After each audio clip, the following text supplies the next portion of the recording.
Oi, oi, oi, minha gente linda! Bem-vindos, bem-vindas a mais um episódio aí do nosso DR Boa, o podcast onde a gente sempre traz convidados especiais, interessantes e inteligentíssimos para poder ter uma DR do bem aqui com a gente. Comigo, Kátia Damasceno, a sua host. E comigo, Dr. André Vinícius, seu co-host. E hoje, a nossa convidada, eu acho que hoje esse papo vai render aqui. Nós, então, minha amiga. Então, querido, eu tenho 4 perguntas para elas, chamada Vitor, Vinícius, Pedro, Matheus. Eu, Andresa e Miguel. Nossa convidada de hoje é a Nanda Perim, conhecida aí também como Psimama em todas as redes sociais. Ela é psicóloga, educadora parental. Eu achei esse nome tão chique que eu errei. É fino. Que eu achei chique. Já já você vai saber o que é isso. Aliás, eu também vou saber, porque eu não faço ideia do que seja uma educadora parental, mas eu achei bonito esse nome. E especialista emocional. Garrei nela aqui, ó. Garrei nela aqui. Autora de livros aí que tratam sobre temas super importantes da infância, como desfraude, despedida da chupeta, Legal. Uso de telas e tecnologia, eita, rotina e ritual do sono, adaptação escolar. Então, junto com a gente aqui nessa bancada é chique também, Fina né? também. Me achei no Jornal Nacional. Boa noite, William Bonner, Fátima Bernardes. Boa noite. Boa noite. Boa noite, Nanda Perim, seja bem-vinda! Gente, muito obrigada pelo convite, estou muito feliz de estar aqui. Tá. Ela é novinha, né? Se bem que na minha idade todo mundo é novinho. Tô brincando. Você tem Eu tô quantos passando anos? por uma fase que eu tô sentindo isso também, que todo mundo em volta é muito novo, né? É verdade. Eu tenho 37. Eu também, então temos a mesma idade. Gente, mas que cutis, né, linda? É. Que pele maravilhosa! Chama maquiagem. A maquiagem muito boa. E faltou um detalhe na apresentação dela, da qual ela tem muito orgulho. Ela é mãe de 2. Cadê Exatamente. os pimpolhos? Importante. Theo tem 10 Theo anos e Gael tem 8. Theo e Gael. Ah, Isso. então ela é do meu time. Você viu? Mãe de menino. Exatamente. É a mãe dos homens. Eu falo, só faço o que eu gosto.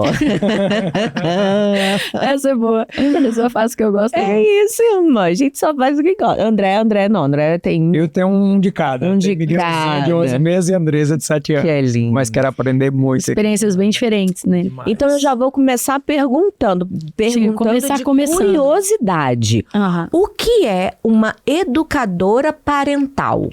Então, a educação parental é um termo que quem introduziu aqui no Brasil, na verdade, foi a disciplina positiva, que é uma das linhas de educação parental.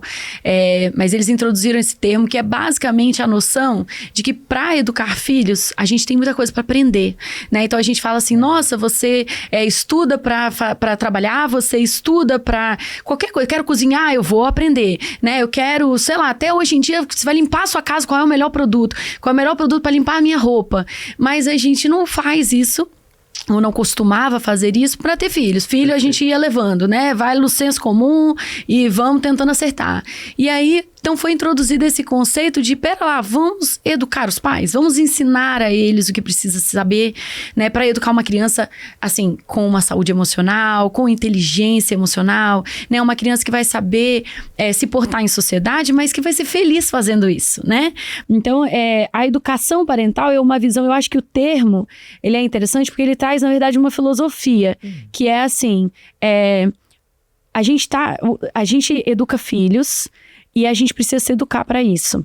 Então as pessoas vêm até mim assim, Nanda, minha filha tá fazendo muita birra. E aí elas esperam que eu vou dizer assim, então você vai fazer isso aqui pra sua filha, né? E isso, você vai dizer isso aqui pra ela e vai botar ela no lugar dela. É isso que a pessoa espera. E aí eu digo assim, então me conta o que você tá chamando de birra, por exemplo. A pessoa, na hora que eu falo não pra ela, ela grita comigo. Eu falo, tá. E quando ela fala não pra você, como é que você reage? Com birra. Aí a pessoa... Quantos anos tem sua filha? Isso, então é interessante porque a pessoa fala, então você tá dizendo que eu também preciso me educar. Então, a educação parental é essa visão de que nós, pais, nós precisamos educar, né? Nós precisamos aprender. Então, se a gente pensar assim, eu educo igual meus pais me educaram.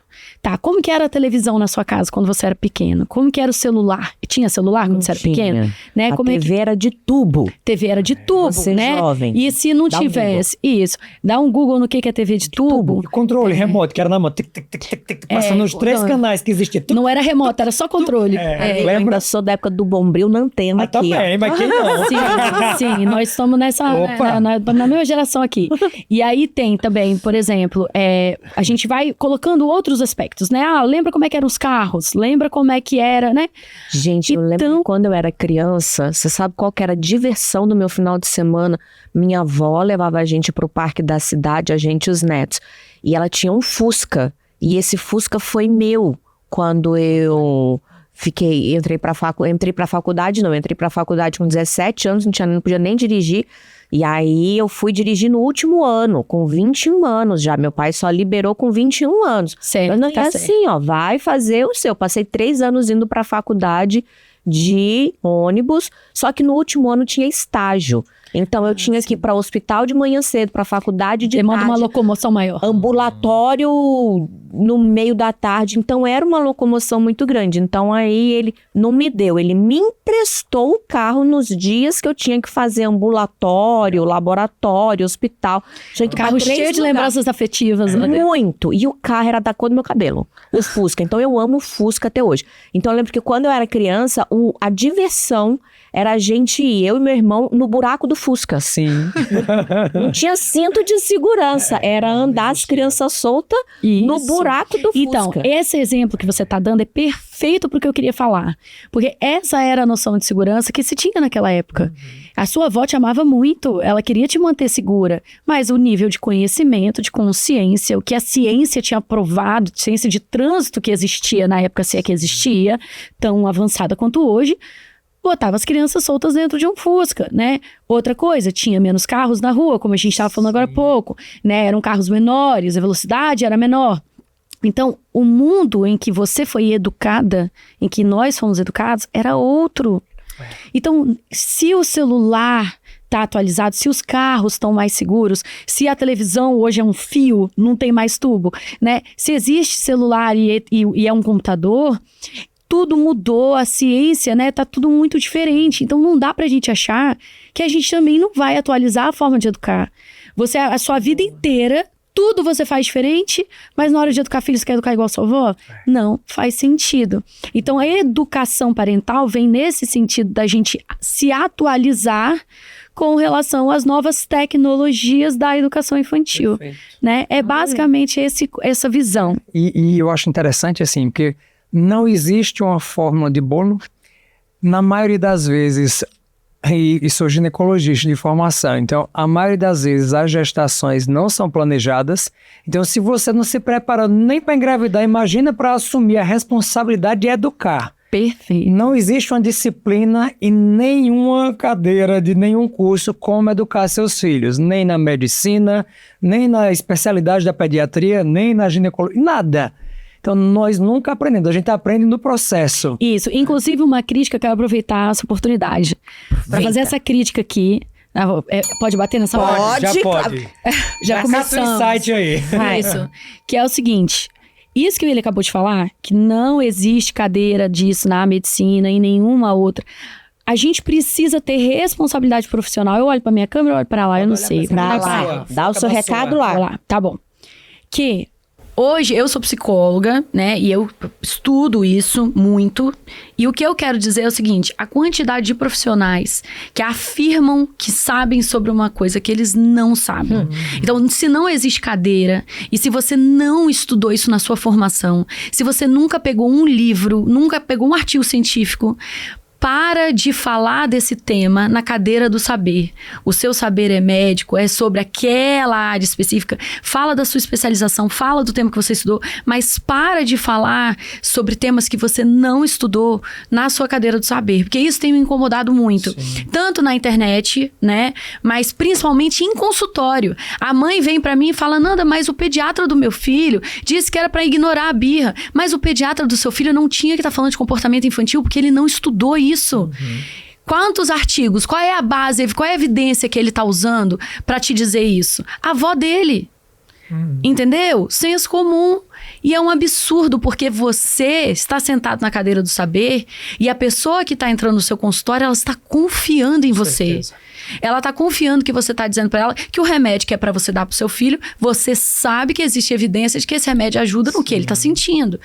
Então, se você está afirmando qualquer coisa, você continua aquela mesma cadeira. A pessoa continua te entregando, ela está totalmente refém ao tanto que ela confia no seu conhecimento. Então, se você faz afirmações absurdas, gente falando de educação de sono, que nunca leu um artigo de sono, nunca estudou um autor de sono, gente que fala de comportamento, sabe? Que vem fazer diagnóstico, a cara é da pediatria, da alergista, pneumologista, tá lá diagnosticando autismo, diagnosticando TDAH, diagnosticando TOD. Você tem todo o direito de encaminhar.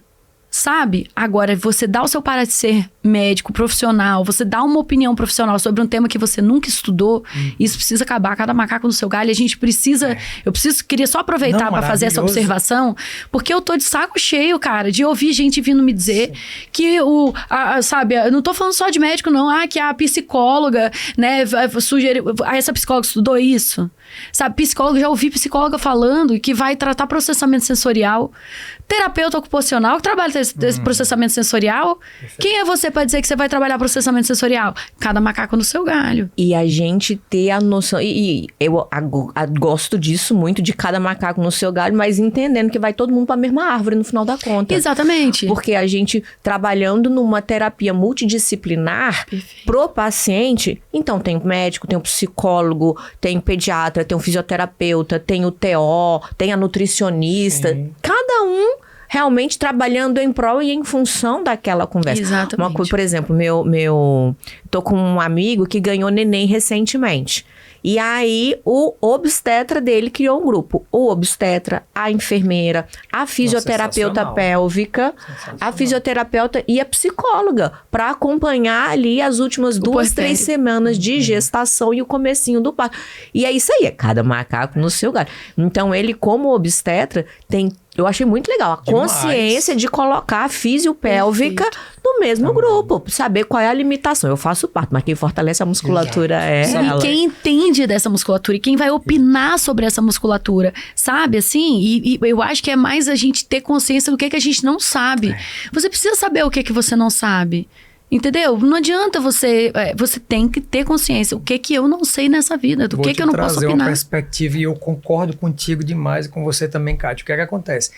Cada vez mais os profissionais da saúde, nós três somos profissionais da saúde, cada um... Eu sou fisioterapeuta, só eu sei. Dentro da sua área. Mas o que é que tem acontecido? O ego tá grande demais. E quantos mais seguidores, maior o risco desse ego, né? E assim, o grande problema não é nem seguidor, é que assim, as pessoas têm um medo de que dizer que não sabe sobre algo te torna menos importante. Sim. Ou menos incrível no que você faz. E eu digo, gente, a coisa que mais me libertou do mundo é olhar pra minha paciente e dizer, esse tema eu não sei absolutamente nada. Mas o meu objetivo, sabe o que é? Eu acho isso libertador. Vou te indicar pra um cara sensacional que nessa área ele pode te ajudar. Perfeito. Quantas pacientes, e deve ter paciente minha assistindo, quantas pacientes eu devolvi os honorários da consulta? E sabe por quê? Porque eu não sou a melhor pessoa pra te ajudar. Mas vou te indicar, porque o meu objetivo enquanto médico é que o seu problema seja resolvido, não meu ego seja inflado. Aqui, outra libertação, admitir que estava errado. Total. Cara, tem libertação maior que essa. Eu falei agora, eu fiz uma live no caminho pra cá, porque 40 minutos do aeroporto é aqui, vou fazer uma live.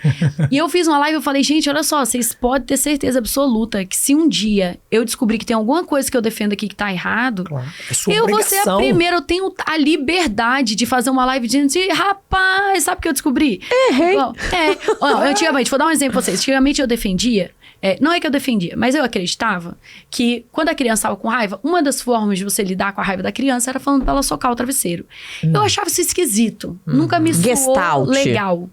Mas teve uma live em 2019 que eu fiz, em outubro, sei até o dia, que eu falei, bota a criança pra socar o travesseiro. Coisa de 4, 5 meses depois, eu li um artigo dizendo que foi feita uma pesquisa mostrando. Eles colocaram uma pessoa pra socar o travesseiro, um grupo, deixou todo mundo Aí botou um grupo pra escrever sobre a raiva, um grupo pra socar travesseiro e um grupo pra fazer exercício de meditação, mindfulness, respirar fundo e tal. E aí eles perceberam que o grupo que socou, quando acabou a atividade, eles estavam ainda com a mesma quantidade de raiva. Porque se você... O que o corpo... Né, o que é a raiva? A raiva é o seu corpo entendendo que ele precisa se defender. Sim. Então, se você tá socando alguma coisa, você tá informando pro seu corpo que aquele perigo ainda existe. Continua. Então, a raiva não vai embora. A galera que escreveu sobre a raiva, amassou e jogou no lixo, tava com menos raiva do que quem socou, mas ainda tava assim, meio ressentido, angustiado com aquilo ali. Acho que elaborou demais. E a galera que só respirou fundo, fez meditação, não é reprimir a emoção, é aceitar a emoção, aceitar o direito de sentir aquela emoção, mas também não agarrar ela, soltar, deixar ela ir, sabe? Se perdoar e tudo mais. Essas pessoas saíram em paz do exercício. E aí eles perceberam que faz muito mais sentido você promover a aceitação, o acolhimento e a liberação, né, abrir mão do que essas outras. E aí eu fiz uma live, gente, errei. Vou deletar aquela live lá que eu tenho uma assinatura, a assinatura tem todas as lives. Deletei aquela live lá da assinatura, agora vamos fazer uma nova. Errei. Não é assim e tal. Entendeu? E acho que não é nenhuma questão de errar. Porque, por exemplo, se a gente pega o exemplo que você deu da TV, que na nossa época era TV de tubo. A TV foi se atualizando. Da mesma forma, os estudos. Então, quando você... aquela TV não estava errada. A TV não estava errada. Era o que existia para aquela época. Então, estudo também é desse jeito. Em todas as áreas. Por exemplo, o clitóris mesmo, ele foi descobrido foi ótimo. Vamos voltar para a escola. Aqui é um erro mesmo. Aqui é um erro real. Aqui é a jumentice da pessoa que erros nos são fala. oportunidade de aprendizado. É isso aí. Você exercitar... Descoberto há menos de 50 anos. Porque não tinha ressonância magnética. Aí quando descobriram, acharam que era só o aqui pra fora, foram estudar, aí uma estrutura enorme lá pra dentro. Duas pernas. Mas que a gente tem 10 anos, 20 anos de conhecimento disso daí. Então não é que estava errado. É porque acho que na época que estudou aquela era informação, e que bom que a gente pode estar sempre se atualizando. Eu até anotei aqui que você falou sobre atualizar a educação, é interessante. Eu sou mãe, eu tenho 4 filhos, eu fui mãe a primeira vez aos 22 anos de idade, numa situação muito difícil, muito complicada. Depois eu fui mãe. Na verdade, quando eu fui mãe aos 22, eu estava casada, estava tudo bonitinho. Fui mãe de novo ali aos 25 anos, e aí eu me divorciei, meu filho tinha 1 ano, fui mãe solteira durante 10 anos. Foi um período muito difícil, foi aí que eu tive dificuldade financeira. E depois eu estou no meu 2º casamento, então hoje eu tenho o Pedro de 12 anos e o Mateuzinho de 8 anos. Então tenho filhos de todas as idades. Então eu fui mãe aos 22, aos 25, aos 35 e aos 39. E eu, dentro da minha experiência de mãe materna, como eu vejo que dentro da minha história são mães totalmente diferentes. Por isso que quando a galera fala assim, Nanda, mas como é que 2 irmãos criados pela mesma mãe tem tanta diferença? Hoje ninguém nunca foi criado pela mesma mãe na história do mundo. É impossível.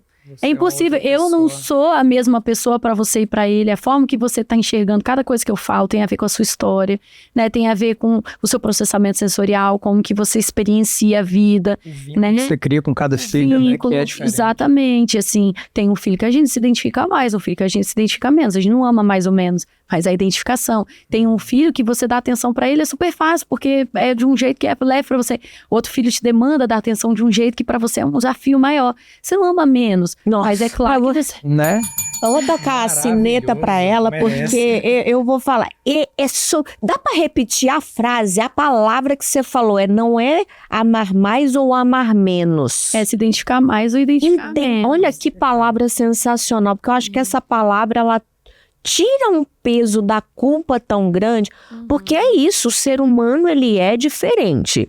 Tem filho que você vai fácil com ele. E tem filho que você fala a mesma coisa e o menino, olha lá. E você fala, criança, mas eu dei o mesmo comando pros dois, por que seu irmãozinho vai e você tem que, sabe, 800 vezes a mesma... Porque são humanos diferentes. E aí, se a gente tem clareza que é uma questão de identificação, que é uma questão de desafios de relacionamento mesmo, a gente tem a oportunidade de essas diferenças serem uma oportunidade de ensinar habilidade de vida para aquela criança.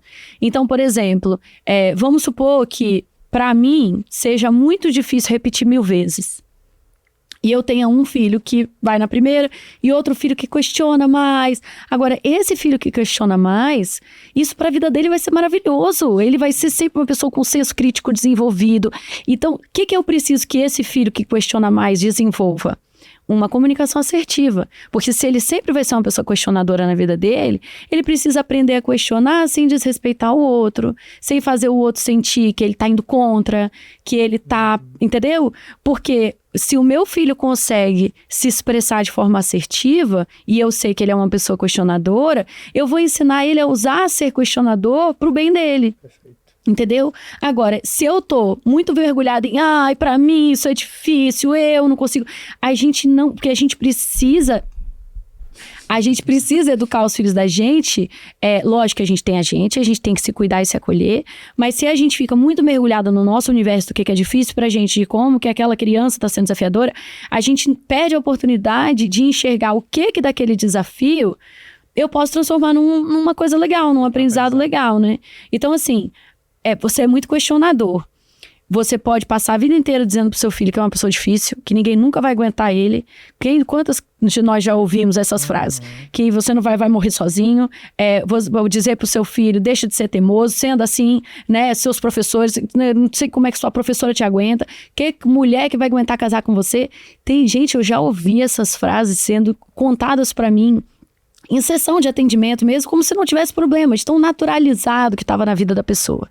Então a pessoa, ao invés de tornar... Então essa criança vai se tornar um adulto que acha que ser assim é o maior defeito da vida dele. Que ele é uma pessoa horrorosa, que ninguém vai suportar ele. Então quando ele finalmente for ser questionador, que ele aprendeu que é péssimo, ele vai fazer isso na defensiva. Ele vai fazer sendo grosseiro, sendo, às vezes, até abusivo, tóxico na vida daquela pessoa, entendeu? Então, você, na verdade, tá fazendo ele se tornar alguém insuportável, que só uma pessoa muito santa para aguentar ele num casamento, porque você não soube lidar com essa característica, e não porque ele tem a característica. Então, como que a gente faz para acertar mais e errar menos? Ajuda aí, irmã. Então, eu defendo... Ajuda que o desespero vai batendo aqui. E o pior que assim... Bota mais frio aí esse ar-condicionado. E o pior que a gente é produto do que a gente ouviu na nossa infância. É absurdo quanto isso tem de impacto. E só antes de responder essa de Kátia, eu lembrei de uma coisa que eu estava dando aula esse final de semana aqui no congresso. Um congresso que tem uma visão diferente de enxergar a saúde. E eu comentava assim, que não existe certo e errado dentro dessa temática de atualização. Porque tanto a história da nossa vida, quanto a história da medicina, que era uma aula para médicos, eu digo que a gente deve escrever isso na areia. Não escrever isso na pedra para que a gente permita se atualizar o tempo inteiro, sem criticar que a atualização é um processo de evolução. Né? E se a gente se prende dentro daquelas verdades absolutas e imutáveis, a gente fica numa gaiola. E a gaiola não te permite voar para aprender novas coisas. Então isso é incrível. E assim, isso que você acabou de falar junto aqui com Kátia, da importância desse reforço positivo das suas qualidades, que para mim, por exemplo, eu sempre fui questionador e continuo sendo. E tanto que fiz direito, comecei a fazer direito antes de fazer medicina, de tanto que eu gostava, adorava a linguagem de argumentação. Nós três somos, né? Eu acho que é uma característica. A Kátia não teria construído o trabalho que ela construiu, não fosse ela questionar, né? Todo lugar, quantas fisioterapeutas pélvicas tem no Brasil, né? Então, assim, a gente conseguir enxergar com bons olhos essas características, para nós, foi sobrevivência. Apesar de terem dito pra gente que isso era péssimo, que, né? Isso teria péssimas consequências na nossa vida. Então eu fico imaginando o presente que é na vida das nossas crianças, elas poderem crescer com orgulho dessas características, né? Poderem, mais do que com orgulho, tendo desenvolvido habilidades para usar da melhor maneira, né? Porque eu demorei muito tempo, por exemplo, para usar o fato de eu ser questionadora de uma forma respeitosa, assertiva. Porque sempre que eu era questionadora, na minha cabeça, o povo ia estar assim, essa menina é insuportável. Então, eu já ia na defensiva. Porque me foi dito que ser questionador era horrível, era péssimo, e as pessoas não aguentavam. Mas por quê? Porque, por exemplo, eu lembro quando eu estava na primeira comunhão, que a minha professora da primeira comunhão falou assim, é insuportável ser sua professora. Ai, claro, né? Você sabe de quem que eu escutei isso? Da minha professora de Crisma. Olha, será que é a mesma? Será que é sua amiga? É a mesma? Será que ela foi de primeira comunhão pra Cristo? Eu fiz a primeira comunhão, eu falei, insuportável pra Cristo. Mas ela encontrou Kátia, meu Deus, não vou dar aula nunca mais. Gente, eu lembro que a minha professora era uma freira, né? Mas por quê? Porque você questiona a religião... Tudo eu perguntava. Na religião, verdade, isso é especialmente delicado, porque não tem muitas respostas, muitas vezes são mistérios da fé, né? Então você começa a questionar. Pra cima de mim. Aí você pensa, eu tinha acabado de sair da aula de Lavoisier, que o professor ensinou que 2 corpos não podem ocupar o mesmo lugar no espaço.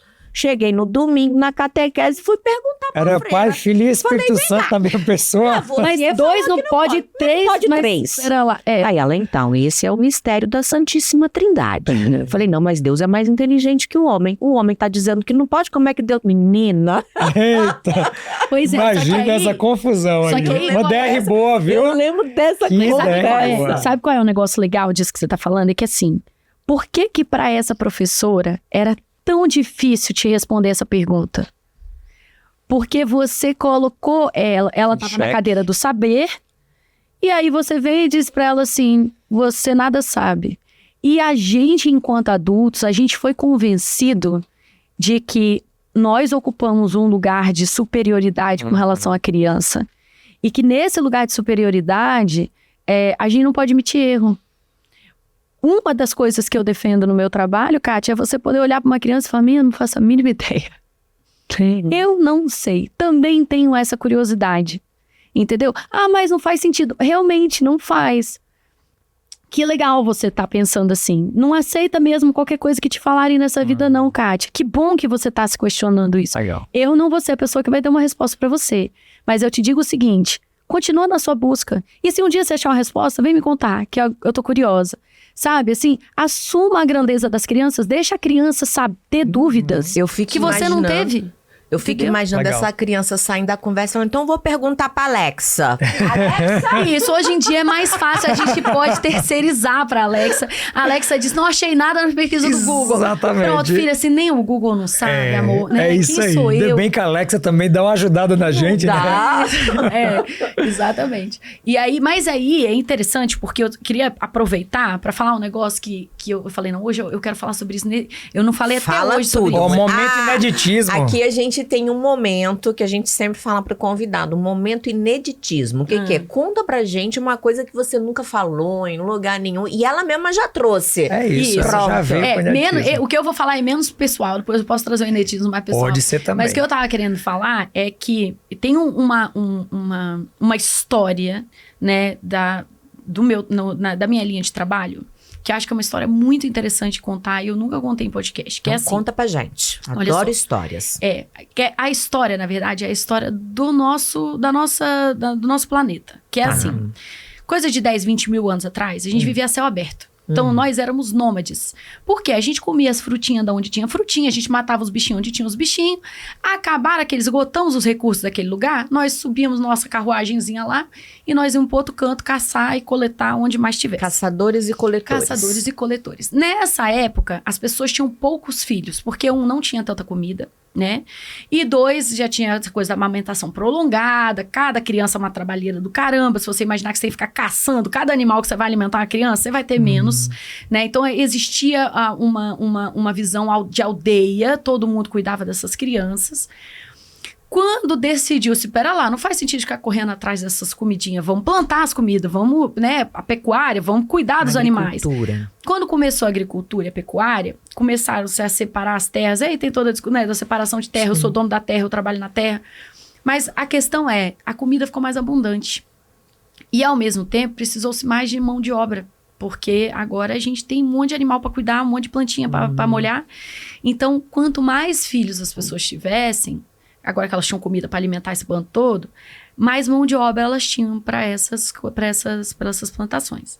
Só que, quando a gente caçava e colhia, a criança ia caçar junto com a gente, ficava brincando de caçar até que ela estava caçando.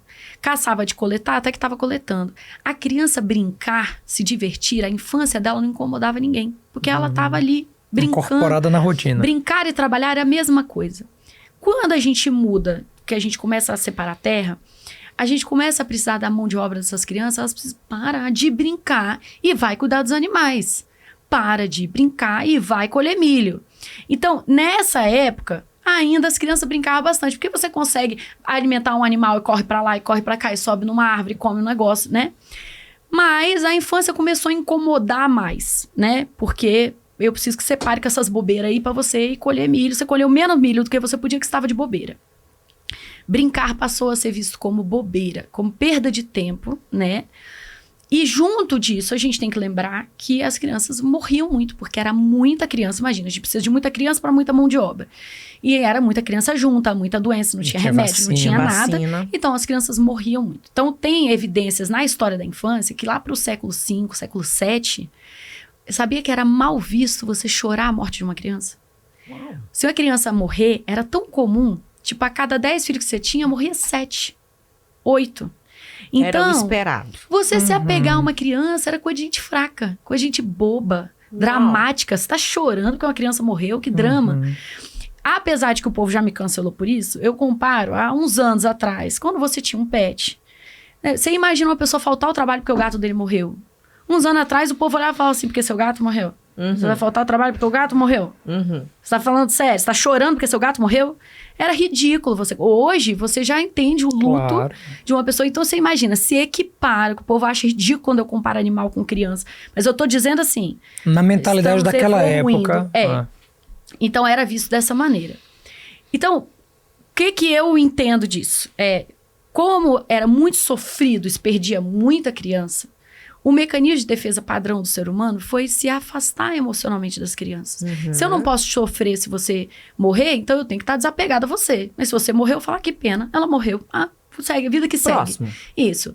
Então, essa distância emocional foi trazendo essa visão de que criança é um ser chato, insuportável, né?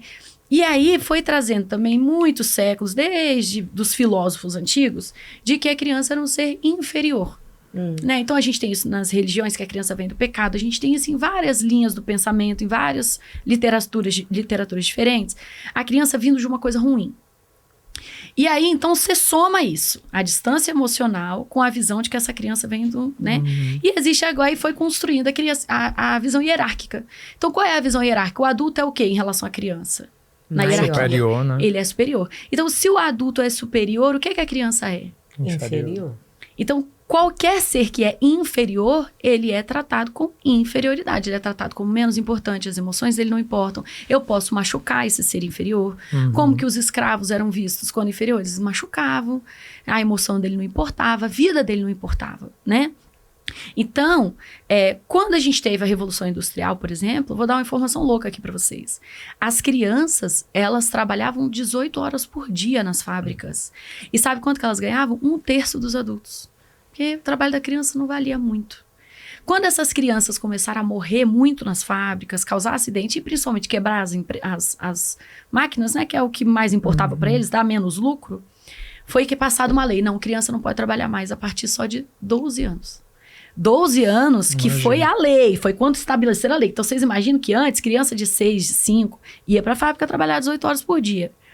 Então, assim, quando essas crianças começaram a atrapalhar demais, até 12 anos, elas foram mandadas para uma instituição em que elas iam ser, na marra, aprender a parar de brincar e dar gargalhada e se divertir. Aprender a ficar quieta, fazer o que o adulto manda. Parar de atrapalhar o adulto com a infância delas. E depois os donos dessas fábricas foram para as instituições falar aqui, deixa eu te ensinar o que eu quero que você prepare, essa galera tem que saber isso aqui. E foi trazendo as informações. Eventualmente, essas informações foram evoluindo e séculos depois isso se tornou, né, a escola. Hoje a gente chama isso de escola. Mas durante muitos anos essas instituições eram, em grande maioria, religiosas e elas existiam basicamente para botar a criança no lugar dela. Ou seja, para arrancar a força à infância da criança.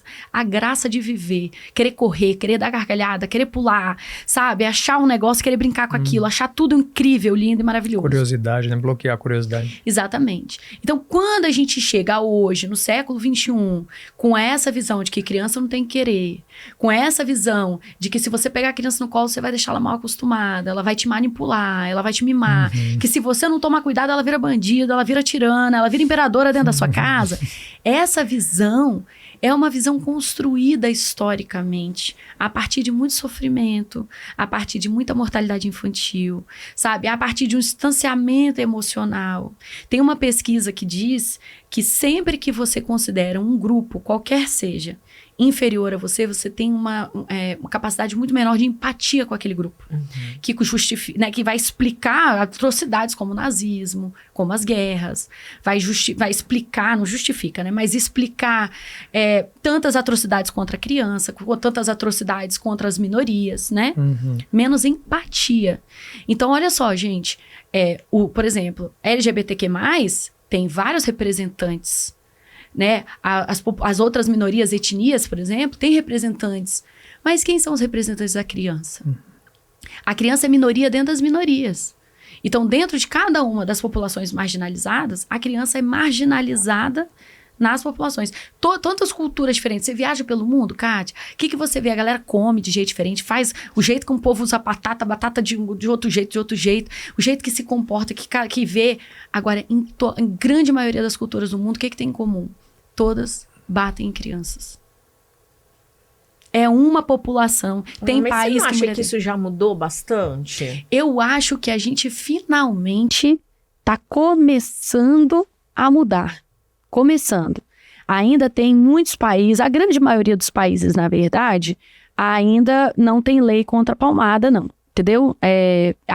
Os poucos países que tem são leis muito recentes. Aqui no Brasil mesmo, o ECA é de 94, né? O que é ECA? Estatuto da Criança e do Adolescente. Eu achei que era ECA. Isso. ECA, desde 94. de meleca.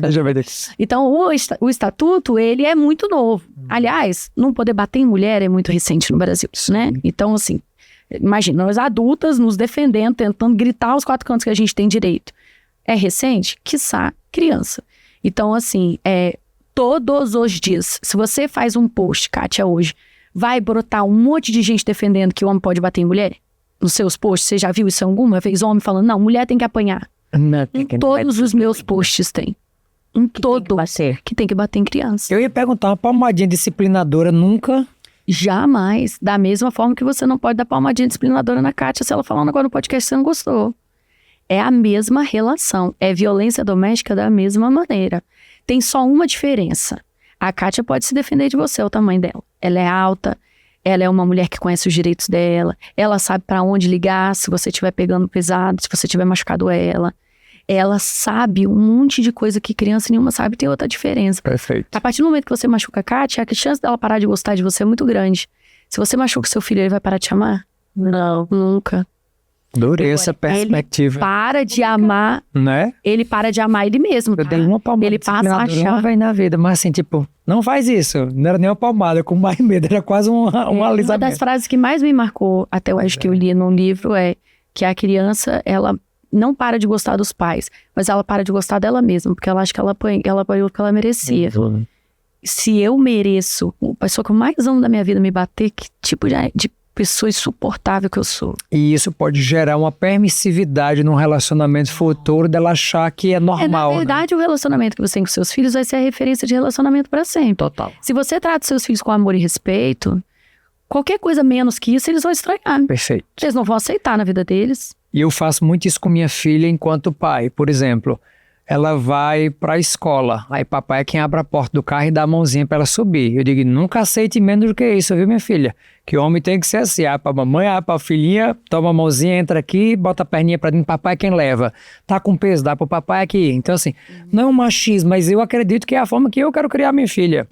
Que ela tem esses valores, que ela acredite que sim, ela precisa ser amada, ela precisa ser valorizada, palavra de afirmação. Se eu puder te fazer uma sugestão Deve. que não vai interferir na sua forma de enxergar, é assim, tentar ao máximo, dentro dessa visão do cavalheirismo, não passar pra ela a mensagem de que você acha ela fraca e por isso você que tem que se carregar o que é peso, entendeu? Sim. É que é muito uma coisa de, filha, eu sei que você aguenta, tá? Eu vou carregar só por carinho. Entendi. Você sempre usar essa frase, por exemplo, eu sei que você é forte, hein? Você não precisa de ninguém carregando suas coisas pra você, não. Maravilha. Mas eu vou carregar por carinho.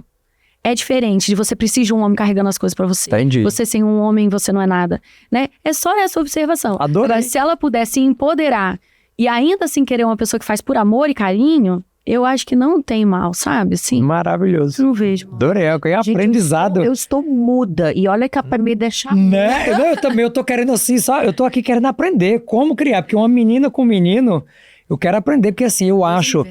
E assim, eu sou de uma criação que meus pais tinham um relacionamento muito bonito. Meu pai foi muito cavalheiro.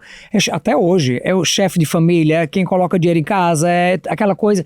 E eu acho lindo isso pra mim. E tudo bem, os relacionamentos em que é o contrário, que é a mulher que é a provedora da casa, sem problema nenhum. Estando todo mundo feliz? Exato, e cada relacionamento precisa ser funcional. A gente conversa muito disso, né? Não existem regras para criação, não existem regras para relacionamento, mas o que funciona e que eu acho que é bacana e que tem, assim, os valores que eu acredito serem certos, eu quero replicar e, claro, sempre estar atualizando. Então, eu tô amando. Acho que vocês estão aí em casa, ó, já para tudo, pega esse link aqui, já vai encaminhando para as pessoas, porque que aprendizado louco que a gente tá tendo aqui. Foi a única convidada que me deixou calada, gente. Eu tô aqui, ó. Não, nem quero, a gente nem quer falar, porque é tanta coisa para ouvir, que pra quê? Que percepção histórica, Não, incrível. Interessante aí. Mano, eu tô...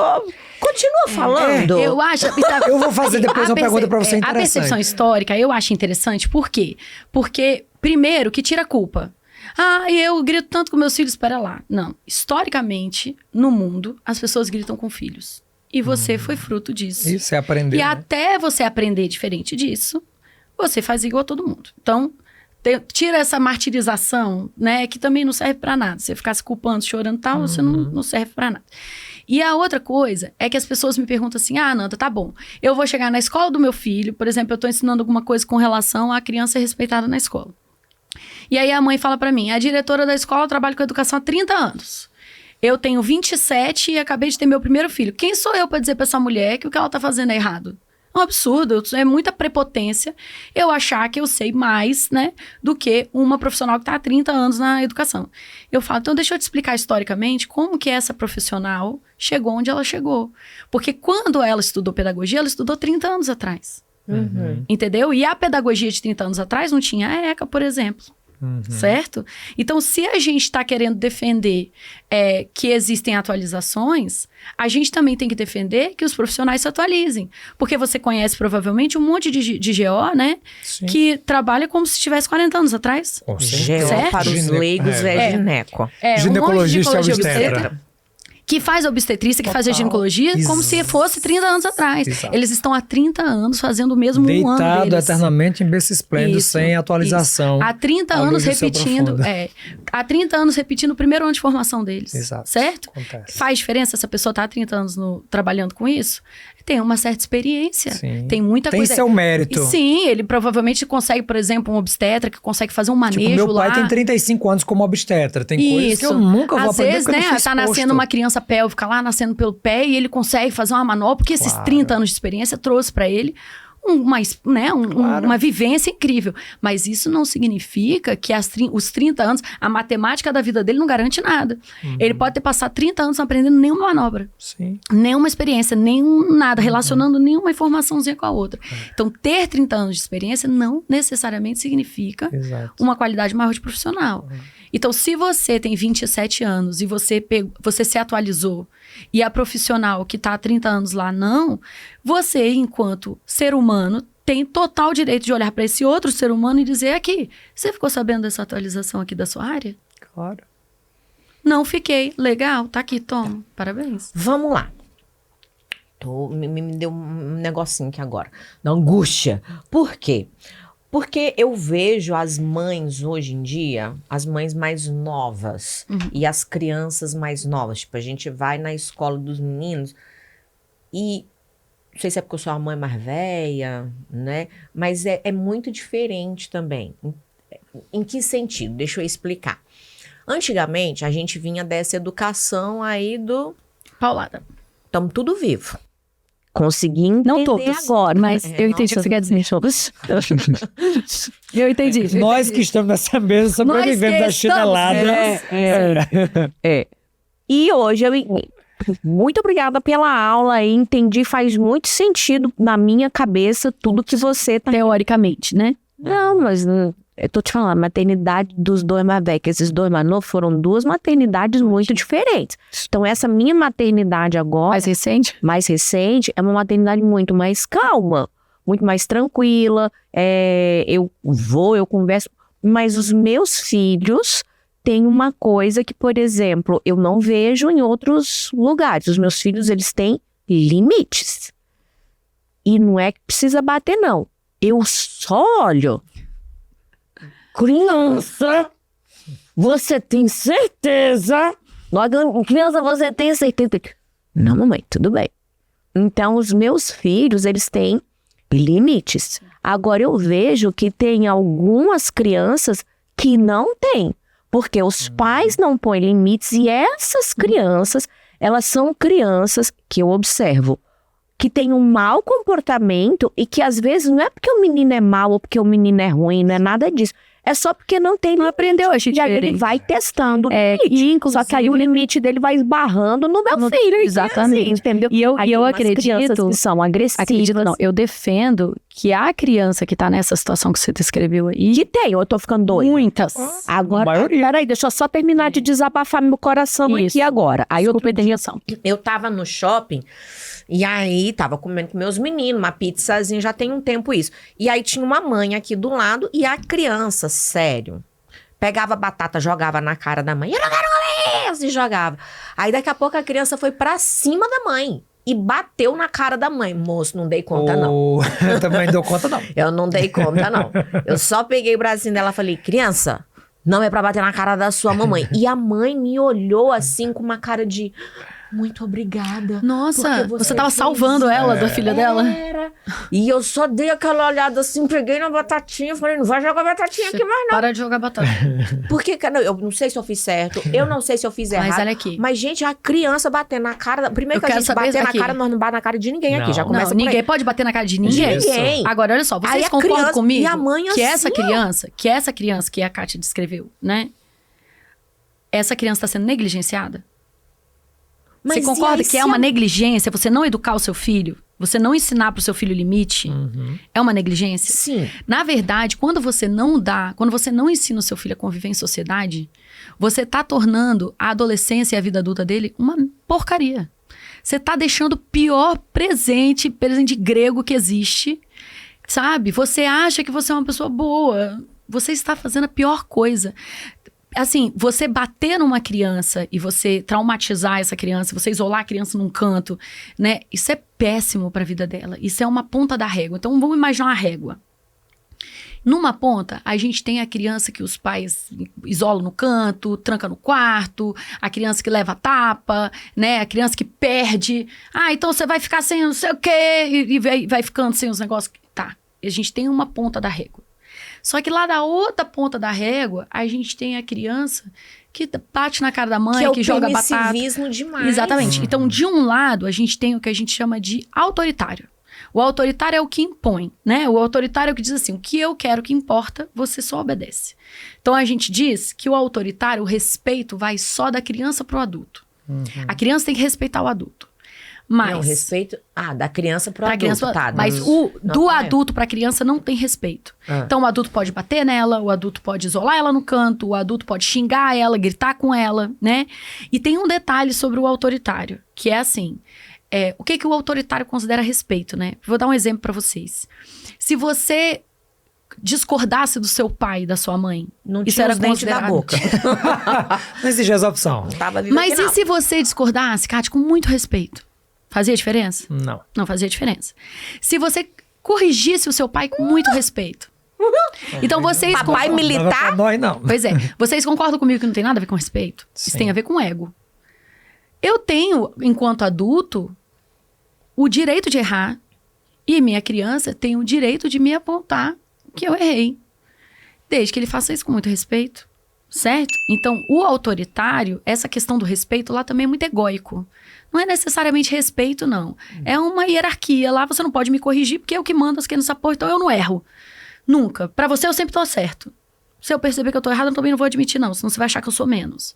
Então é uma relação de muita distância. Entendeu? Já no permissivo, o respeito vai só do adulto pra criança. A criança não respeita o adulto. Então o adulto tá lá, filhinho, não joga batatinha no pá. Ai, filhinho, não pode bater na... Então existe um excesso ali de respeito, vamos dizer, porque é muito desrespeitoso você não educar seu filho. Sim. Então é respeito, mas não é, né? Mas a criança não aprende a respeitar o adulto. Não no sentido de não corrigir ele, no sentido de respeitar, né, esse adulto, a integridade desse adulto, né? Do humano, porque é igual eu tô te falando. De qualquer outra pessoa, né? Elas... É as crianças que batem nos coleguinhas na escola. Coleguinhas na escola, Total, exatamente. Porque não tem É os limites que vão físicos, fazer né? bullying Isso com os coleguinhas na escola. não consegue enxergar até onde que o limite vai, né? E aonde começa o limite do outro. Então, são dois lados dessa régua. O que eu defendo, Kátia, minha profissão. Eu já ia dizer, cadê o meio termo? Que é onde eu quero estar. Cadê o meio termo? Eu defendo. A minha pergunta já vem a resposta. Porque, olha só, quando você fala do respeito, por exemplo, eu estou tendo uma conversa com o André. Eu consigo ter a mesma percepção de mundo, a mesma criação, já passamos pelas mesmas experiências, então a gente consegue ter uma conversa de adultos. Agora, quando é com uma criança, como é que a gente vai esperar que uma criança tenha uma conversa de uma percepção de uma coisa que dentro da cabecinha dele ele ainda nem tem informação suficiente para aquilo ali? Como aí, é que faz? isso aí que a gente chama, a gente considera permissividade, porque você tá dando para a criança um poder que ela não tem maturidade de ter. Perfeito. Então a gente considera isso negligência. É igual eu falar assim, toma a chave do carro, vai pro shopping, a criança com 7 anos. É negligência, né? Então, o meio termo, a gente chama, eu chamo de educação democrática. É uma educação respeitosa. Por que democrática? Democrática no sentido seguinte, o respeito, ele é mútuo. Então, o adulto respeita a criança e a criança respeita o adulto. E tem uma outra característica que é o respeito incondicional. Então, o que é o respeito incondicional? Não importa o quão errada a minha criança esteja, isso não me tira o dever de ser respeitosa com ela. A educação tradicional, padrão, vai te dizer assim, se a sua criança estiver errada, aí você pode bater nela. Se a sua criança fez uma besteira, então ela perde o direito do respeito. Eu não acredito nisso. Eu acredito que o respeito ele é incondicional. Na verdade, o respeito diz com relação a quem está respeitando. Então, se você chega agora e você me dá um tapa, você foi desrespeitosa comigo. Mas eu não preciso merecer esse respeito seu, entendeu? Aí, mas e se você vier bater na minha cara, eu posso te bater de volta? Pode. Ou você vai estar errando junto comigo, né? Então, assim, na verdade, se você tiver respeito incondicional pelas pessoas, você nunca vai perder a sua razão. Por exemplo, existe a legítima defesa, ok? Mas o que eu quero dizer é assim, você bater em mim porque eu te bati, você tá cometendo o mesmo erro que eu. Se você levanta e fala, eu não aceito ser tratado dessa maneira e você sai, você foi extremamente respeitosa, você não perdeu, você não se perdeu porque alguém desrespeitou você, né? Então, a educação democrática, ela tem essa visão do respeito mútuo, do respeito incondicional, e a educação democrática, ela parte do pressuposto que você estudou. Então, realmente, não dá para você fazer educação democrática sem você entender, por exemplo, que uma criança de 3 anos não tem controle de impulsos. Né? Que uma criança de 3 anos não tem, por exemplo, que 3 anos a criança ainda não tem uma coisa chamada de perspectiva. Ela não consegue entender que ela tem perspectiva única. Ela acha que as coisas que ela viu, as coisas que ela vivenciou, só todo mundo sabe, entendeu? Então, por exemplo, você pega uma criança de 3 anos e você enche essa xícara aqui de M&M. E aí você finge que você tá bebendo água. Aí você pergunta pra criança, o que você acha que tem aqui dentro? A criança fala, água. Aí você fala, não, ó, tem M&M. Aí a criança fala, Aí eu falo, agora eu vou chamar a galera que tá lá fora e eu vou perguntar pra eles o que tem dentro do meu copo. O que você acha que eles vão responder? A criança até 3 anos, ela vai dizer M&M. Porque ela acha que todo mundo sabe o que ela sabe. A criança de 3 anos e meio, 4, ela vai falar água e ela vai achar isso engraçado. Porque ela já curte o fato de que tem informações que ela tem, que nós compartilhamos e que as pessoas lá de fora não têm. Então, se eu não tenho essa consciência, eu não consigo fazer uma educação democrática. Porque eu vou estar exigindo de uma criança de 3 anos e entender o meu ponto de vista. Ter uma conversa tão madura que ela entenda o meu ponto de vista. Só vai ser verdadeiramente democrática se eu olhar para essa criança e eu conseguir entender que eu não posso esperar isso dela. E que dentro do que ela tem maturidade para viver, para exercer, ela vai dar a opinião dela. Agora, as pessoas confundem o que é democracia. Porque democracia, por exemplo, o prefeito que eu votei da minha cidade não ganhou. Mas eu tive voto. Mas ele não ganhou. Os meus filhos, quando a gente decidiu ir para País de Gales, que eu contei para você, os meus filhos tiveram opinião, eles tiveram voto. Mas se um deles foi contra e a gente foi para País de Gales, ele teve a opinião dele ouvida, considerada. Mas ele não manda na casa, porque é uma democracia, não é uma tirania. Se fosse uma tirania, ele ia decidir para onde que a gente mora sempre. Então, a permissividade, ela é uma tirania da criança. E a autoritarismo é uma tirania do adulto. E o que eu estou propondo é democracia. Democracia, você é ouvido, você é considerado, você não é obedecido. Então, os meus filhos, eles têm voz dentro de casa. Então, por exemplo, já aconteceu da gente querer chamar a gente para almoçar lá em casa, meus amigos estavam com saudade e tal. E o meu filho fala, poxa, mamãe, eu passei a semana inteira estudando, eu só queria ter a minha casa quieta, não queria ninguém em casa hoje. Sabe, se não queria casa para mim, sabe, não quero conviver, não quero olhar na casa das pessoas. E eu ouvi, falei, cara, faz sentido, tem dia que sou eu que não quero, tem dia que você fala que eu quero chamar meu amiguinho, eu falo hoje, não dou conta de receber um amigo seu aqui, entendeu? Então assim, filho, olha, eu queria muito receber os meus amigos hoje, mas eu tô entendendo que hoje pra você é importante, então vou receber amanhã, combinado? Tá, me dá um dia pra descansar, então eu vou receber meus amigos, eu não vou deixar de receber. Agora eu vou respeitar o meu filho e entender que na individualidade dele, na experiência da semana dele, não é porque é uma criança que só estuda que eu tenho que ignorar, a casa é minha, quem paga as contas sou eu, vou chamar os amigos que eu quiser. Agora, também não disse, nunca mais vou chamar meus amigos. O dia que você deixar, eu chamo. Não disse isso. Eu ouvi, ele me ouviu, eu quero receber meus amigos, você tá super cansado, vamos ver onde que dá pra chegar. Nossa, peraí. Tô cansada. Eu tenho 2 perguntas. Então, quantas coisas pra fazer? Cansa com essa maternidade dela. Sério, tá me causando angústia. Deixa eu te fazer uma pergunta que para mim faz sentido. Qual foi o tipo de criação que você recebeu? Eu recebi educação tradicional, é padrão mesmo. Pois é. Aí pronto, aí você chegou no ponto que eu queria chegar. E aí, perfeito. 2 perguntas, então. O que é que fez você escolher essa área que você escolheu de educação parental? Foi exatamente para não replicar o modelo, porque todos nós fomos de uma geração que eu era com requintes de crueldade. Vá buscar a sandalinha de couro para mamãe dar a palmadinha em você que você fez errado, eu brinco, né? Perfeito. Mas assim, hoje olhando, pode ser assim a maior idiotice que eu esteja dizendo na vida, mas quando eu olho e converso com os meus amigos que deram pra gente, todos tiveram educação com mãezinha chata que teve sua palmadinha disciplinadora. E para aquela época podia fazer muito sentido e hoje não fazer sentido nenhum. Mas eu fico pensando assim, ó, você é uma baita profissional, incrível no que você faz. E qual foi a educação que você teve? A antiga. E não estou dizendo que era certo ou errado. Eu sou um excepcional profissional no que eu faço, com toda a carga que recebi de não disciplinador. Não, é a vontade de papai, porque papai é quem manda na casa. Isso aqui é a vontade de mamãe, fez errado, quis bater em papai, vai levar sua palmadinha disciplinadora naquele momento. Não estou dizendo que é certo ou errado. Você também nessa mesa, filhos, também seu papai se aposentou coronel da polícia, mas quem dava as palmadas era a mamãe, não era o papai não. Levei uma tapa na cara uma vez, Senhor Jesus. Não, na cara. Levei uma vez só.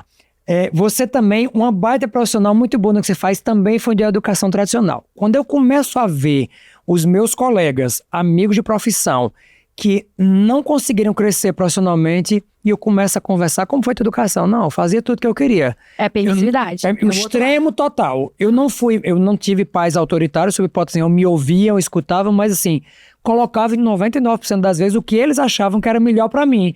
E deu tudo certo, né? Pra mim funcionou bem, não tenho complexo nenhum, não fiz terapia pra culpar meus pais pelo que eu sou, nada. Então assim, como equilibrar esses pontos? E não tô zero juízo de valor, mas assim, até que ponto aquele modelo é falido completamente até para os dias de hoje, eu quero aprender. Não é sobre aqui dizer que isso é certo ou errado. Perfeito. E o que é que fez você mudar?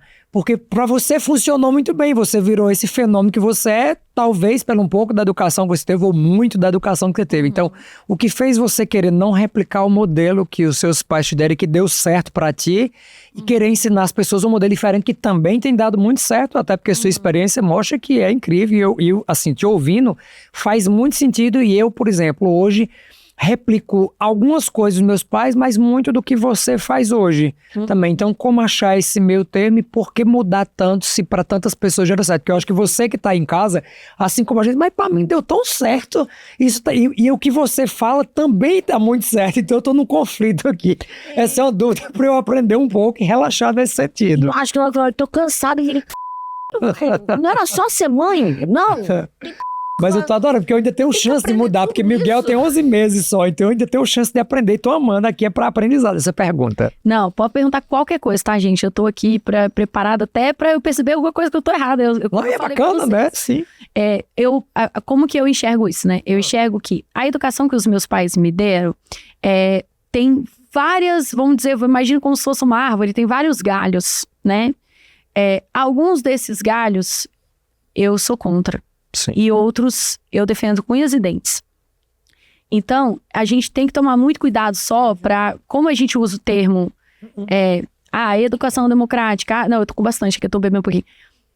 Educação democrática, educação padrão, acaba que parece que polaridades, modelos, polariza, né? E na verdade, assim, tem muita coisa que os nossos pais fizeram que eles acertaram muito, né? E Ufa! Acho que era por isso que eu tava cansada. Deus, você deu Falei, certo, caraca, amiga. será que tudo que eu fiz tá errado, maluco? Que eu tava com essa sensação que eu falei, caraca, eu só fiz até agora. Porque a gente tem essa tendência a Não são excludentes, né? a gente tem a tendência a transformar, a compactar as coisas, né? É uma dualidade tendência psicológica sempre, né? mesmo. Certo ou errado, certo ou errado, Isso, certo ou errado. Então a gente ou fez tudo certo ou fez tudo errado, né? E na verdade, assim, tem muito, por exemplo, se você falar que seus pais te ouviram, né? Que seus pais te... tem muito disso que você tá falando aí que não é padrão. Não é da educação padrão. A educação padrão não é isso. Assim, se a gente for... Ao pé da letra, né? Não é. E aí, o que acontece? Eu acredito que tem uns pontos da educação que os meus pais me deram que se eles não existissem, eu seria uma profissional muito melhor do que eu sou hoje. Como eu tava te contando, antes da gente começar aqui, né, eu tava contando pra Kátia que em 2020, quando ela fez uma postagem falando quando ela tinha ficado um tempo sem conseguir tomar banho, né, e ela finalmente conseguiu tomar banho, ela fez uma postagem, e aquela postagem foi extremamente importante pra mim, porque eu estava em depressão, eu também não estava conseguindo levantar da cama, não estava conseguindo tomar banho, e eu falei pra Kátia, foi 2 dias depois do seu post que eu consegui tomar o meu primeiro banho. E assim, por que isso aconteceu na minha vida? Quais foram os fatores que me levaram, que nos levaram, cada uma na sua história, né, a ter certos mecanismos de defesa, a entrar no que a gente chama... Porque quando a gente estuda trauma, né, quando a gente estuda depressão, a gente começa a entender que é um processo do nosso sistema nervoso que a gente chama de shutdown mesmo. É o cérebro não dando conta de certas coisas, né? E precisando daquele tempo de descompressão ali, né? Então, é como se fosse um tempo de descanso, como se fosse um tempo de resguardo do seu corpo que você precisou ali. E o que leva cada corpo a precisar disso? Cada história, né, tem tantos motivos quanto pessoas no mundo com depressão. Mas eu tenho certeza absoluta que perpassa, né, certeza absoluta que eu tô falando, eu não falo nada com absoluta certeza, assim. A única certeza absoluta que eu tenho nos meus estudos é que o padrão de violência contra a criança faz a criança construir um alto valor muito frágil. Sim. Extremamente frágil. E um ego, né, que é construído em cima de uma insegurança muito grande. Então, é muito fácil e muito rápido as pessoas que foram criadas com essas violências sucumbirem a essa crença de que elas não valem a pena, de que elas de verdade não são nada daquilo, de que o que foi dito para elas era verdade. que elas deveriam ter acreditado mesmo que elas eram chatas, insuportáveis, ou burras e preguiçosas, ou tantas coisas que eu já ouvi. É muito raro eu encontrar uma família que a história da infância eram pais que acreditavam neles. É muito raro. Tanto que o mais comum em abuso sexual infantil é as crianças terem contado para os pais. É o mais comum. É eles não acreditarem. É o mais comum. Ou não contar com medo de Com medo. apanhar. Com medo dos pais, pensa bem. Uma pessoa te violentou e você tem a crença de que seu pai e sua mãe vão te machucar Não vão te proteger. porque alguém te violentou. Então, quando a base da construção do seu né? eu é a crença de que uma pessoa que te ama muito, né, vai te bater.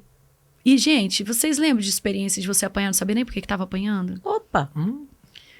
Por que E quando você... apanhava por culpa do irmão? Você só tava passando no meio do corredor, Sobrou pra ti assintada, tava também. correndo, falava, vem aqui apanhar também. Falou, mas eu tava só passando aqui. Que droga, deu sede. Rapaz, eu acho que eu te confundi. Deu sede na hora. Eu acho que você tá confundindo, né? Eu tava água. Era só na cozinha uma aguinha. O A gente momento ri, mas porque pra gente era comum, né? é mecanismo de defesa, né? Era isso mesmo. Esse é aquele riso de... É pra nós, é porque eu rio, eu choro, então vamos. Exatamente, hoje a gente ri. Então você imagina se a estrutura da psique da pessoa que começou, porque gente, você tá falando de quantos anos? Essa lembrança aí rápida que você teve, pensa numa idade. 6, 7, 8 anos. É isso aí também. Você lembra dos seus filhos com 6, 7 anos? Sim. Você lembra quando ele era pequenininho? Você lembra o tamanho da mão? O tamanho do pezinho? Mãe. Pensa nele hoje, com 8, né? Agora, se você fechasse os seus Não, olhos... tu já me convenceu essa parte, mãe. Agora eu já preciso de terapia, porque por causa do tanto que eu bati nos outros. Não, que eu vou falar a verdade aí, que é o que eu tô te falando. Vitor e Vinícius apanhar, moço do céu. Porque foi a maternidade que eu dei conta. Sim, Kátia, com certeza. Eu apanhei de pai, eu apanhei de marido. E eu falei, eu não vou apanhar de filho. Faz tanto sentido o seu raciocínio. Você estava protegendo eles na sua cabeça, não estava? Eu tava protegendo a mim mesma. Porque eu falei, eles vão crescer. Dá um Eles abraço vão que eu não ficar- posso, eu tô longe aqui. Eles vão ficar maiores do que eu. E eles vão chegar num dia que eles vão querer me bater. Então, por proteção, eu sei que eu não fiz certo. Mas por certo, olha só, mas essa Era um recurso que eu tinha. essa visão de certo e errado, ela é muito simplista. Tadinho dos bichinhos. Mas tão criados. Mas deram pra gente. Inclusive tá em Las Vegas. Eu tenho um filho que tá morando aqui em São Paulo. Eu falei, filho, a mãe veio aqui, ele mora aqui em Alphaville. Vamos jantar. Ele falou, mãe, não posso, tô em Las Vegas. Eu falei, ai, que chique ele. Desculpa, eu tô só indo. Eu tô trabalhando em São Paulo a semana inteira sem ir pra Meu Vegas. amigo meu, eu falei, vai com Deus, meu filho. Já os outros dois, como eu falei, a maternidade de Pedro e Mateus, cara, é totalmente diferente. É totalmente diferente. Então, assim, eu tô, acho que angustiado, porque eu falei, caraca, Pedro, será que eu fiz tudo errado? Então, me ajuda Não borrou aí, não borrou não. Mas Boa, aqui, eu acho muito legal, olha só, primeiro de tudo, Ela falou assim, Ô, produção, um lencinho aí, por favor, pra Kátia. fui eu. Nossa, eu precisava desabafar aqui. e é tão importante, Eu você vai tava ajudar tanta angustiada. gente com isso. Exato. Por isso que eu falei, Esse podcast, ele tá assim, ó, pra gente que é pai, ou você que tá aí pensando em ser pai, não tem como não assistir. Mas traz um lencinho aqui pra nós, por favor, tá? Já foi pegar. Tá trazendo. Respira, toma uma água, puxa, conta aí. Respiração da cheque que a gente aprendeu ontem. Né, para o trauma, ó, respira. Em vez de escrever no papel, respira. Porque Traz um lencinho pra nós. eu tô... Tá ótimo. Tá funcionando Obrigada, bem. Alexandra. Desculpa aí, mamãe, eu tava mas chateada. foi olha tão só, bom. Olha, ó, Essa é a realidade. eu tô todos de nós. chateado que você tá achando que tem problema, você tá chorando, porque eu acho maravilhoso, assim. Você sabe por quê? E eu acho que você ter se emocionado, Kátia, é muito... Tanta desculpa pra eles, porque eu sei que eu errei.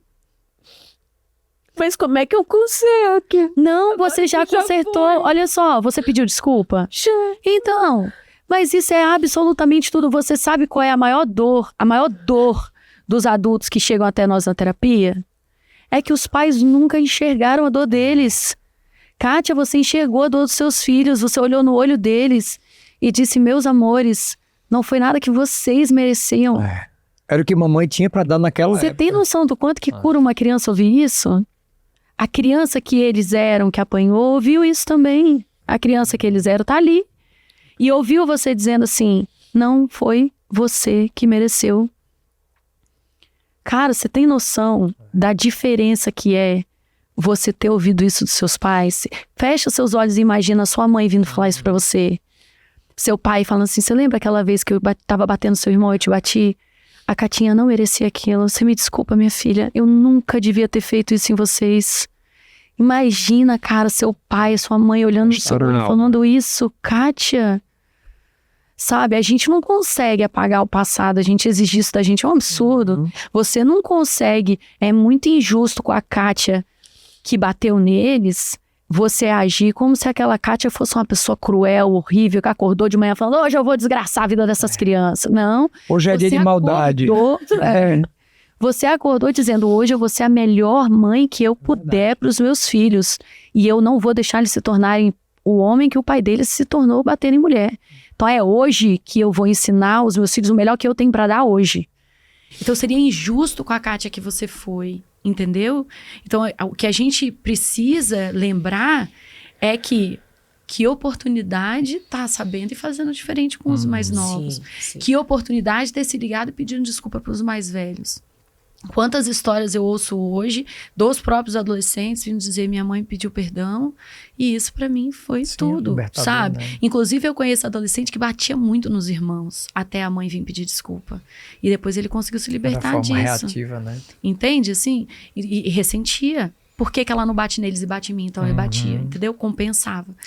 Então assim, tem uma parte muito grande do meu trabalho, Kátia, que é assim, é a reparentalidade de nós mesmos. Então, antes da gente ser uma boa mãe...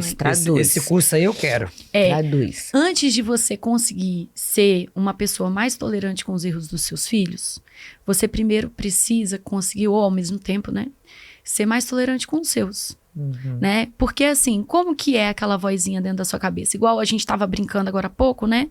Que você foi falar descoberto e você falou descobrido. Só que uma coisa a gente fala, ai meu Deus, errei. Outra coisa é ficar, ai a sonsa, a jumenta, que idiota. Por quê? Porque você internalizou uma voz na sua infância de que isso era coisa de jumenta, né? Então sempre que você erra, você tá sendo uma jumenta. Você vale um pouco menos porque você errou, né? E não, tipo, olha como você é autêntica no trabalho incrível que você construiu. E você se dá o direito de falar uma palavra errada, e vai ter um monte de gente que vai ouvir e falar assim, ah, não é descobrido, não. E nós não vamos nem cortar, vai funcionar mesmo, porque aprendizado é pra isso, né? Então, essa coisa da gente aprender a se tratar. Por exemplo, você começou a chorar, você pediu desculpa, você logo já enxugou. Porque você aprendeu por algum motivo na sua vida que você chorar na minha frente é motivo de você me pedir desculpa, né?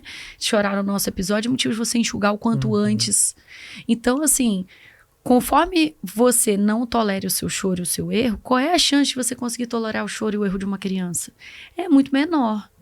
Então, a primeira parte mais importante, na minha opinião, principalmente para nós mulheres, porque apesar de acontecer com homens e mulheres, nós mulheres, nós somos cobradas uma perfeição muito maior. A gente tem que ser princesa desde muito nova, né? E esconder os nossos erros, senão o homem vai abandonar a gente, senão a gente vai ficar sozinha no mundo, porque a gente ouve isso a vida inteira. Então, nós mulheres, o trabalho mais importante pra gente conseguir, porque pra gente conseguir ser uma boa mãe, a gente tem que estar feliz, a gente tem que estar bem. Como que eu vou estar feliz se todos os dias eu afirmo pra mim o dia inteiro que eu sou uma jumenta toda vez que eu erro? Tipo, eu tô exagerando só pra Mas se eu te contar a história do jumenta, eu acho que eu já tô fazendo a terapia aqui. Meu pai era muito exigente, por isso eu sempre fui a melhor aluna da sala. E uma vez eu errei uma palavra. Ele fez eu pegar o Aurélio, o dicionário, o Aurélio, falar, procura aí como é que é, o que tá escrito na frente da palavra burro. E eu tive que ir no dicionário para poder ler. E eu tava procurando burra. Ele falava, você é burra. E não tinha burra, porque o dicionário só traz a palavra no masculino. E aí ele ainda falou, tá vendo, você é tão burra que você não dá conta de achar a palavra burro. Isso que você tá falando agora. Ai, meu Deus, tô fazendo terapia. Não, faça mesmo, sou psicóloga. E assim, e olha, Kátia, vamos pensar aqui. Lembra dessa palavra errada que você escreveu? você acha que você aprendeu mais errando a palavra e percebendo que tinha errado, ou com seu pai te humilhando com o dicionário? É o que fica é a memória, né? A questão é, o aprendizado na educação padrão virou fazer a pessoa sofrer, entendeu? Só que quando a gente, hoje, olha, gente, tô falando de hoje, nos estudos na neurociência, o que a gente descobre é que, na verdade, a gente coloca esse corpo num modo de sobrevivência. E esse corpo passa a morrer de medo de errar, porque senão ele vai ser humilhado. Então ele não acerta e tira a nota 10 na escola porque ele aprendeu. Porque ele tem segurança com o conhecimento que ele adquiriu, porque ele confia na própria capacidade. Ele tira essa nota porque uma palavra que ele erre, mesmo tirando todas essas notas, é uma humilhação que faz ele questionar a inteligência dele, mesmo com notas altas, né?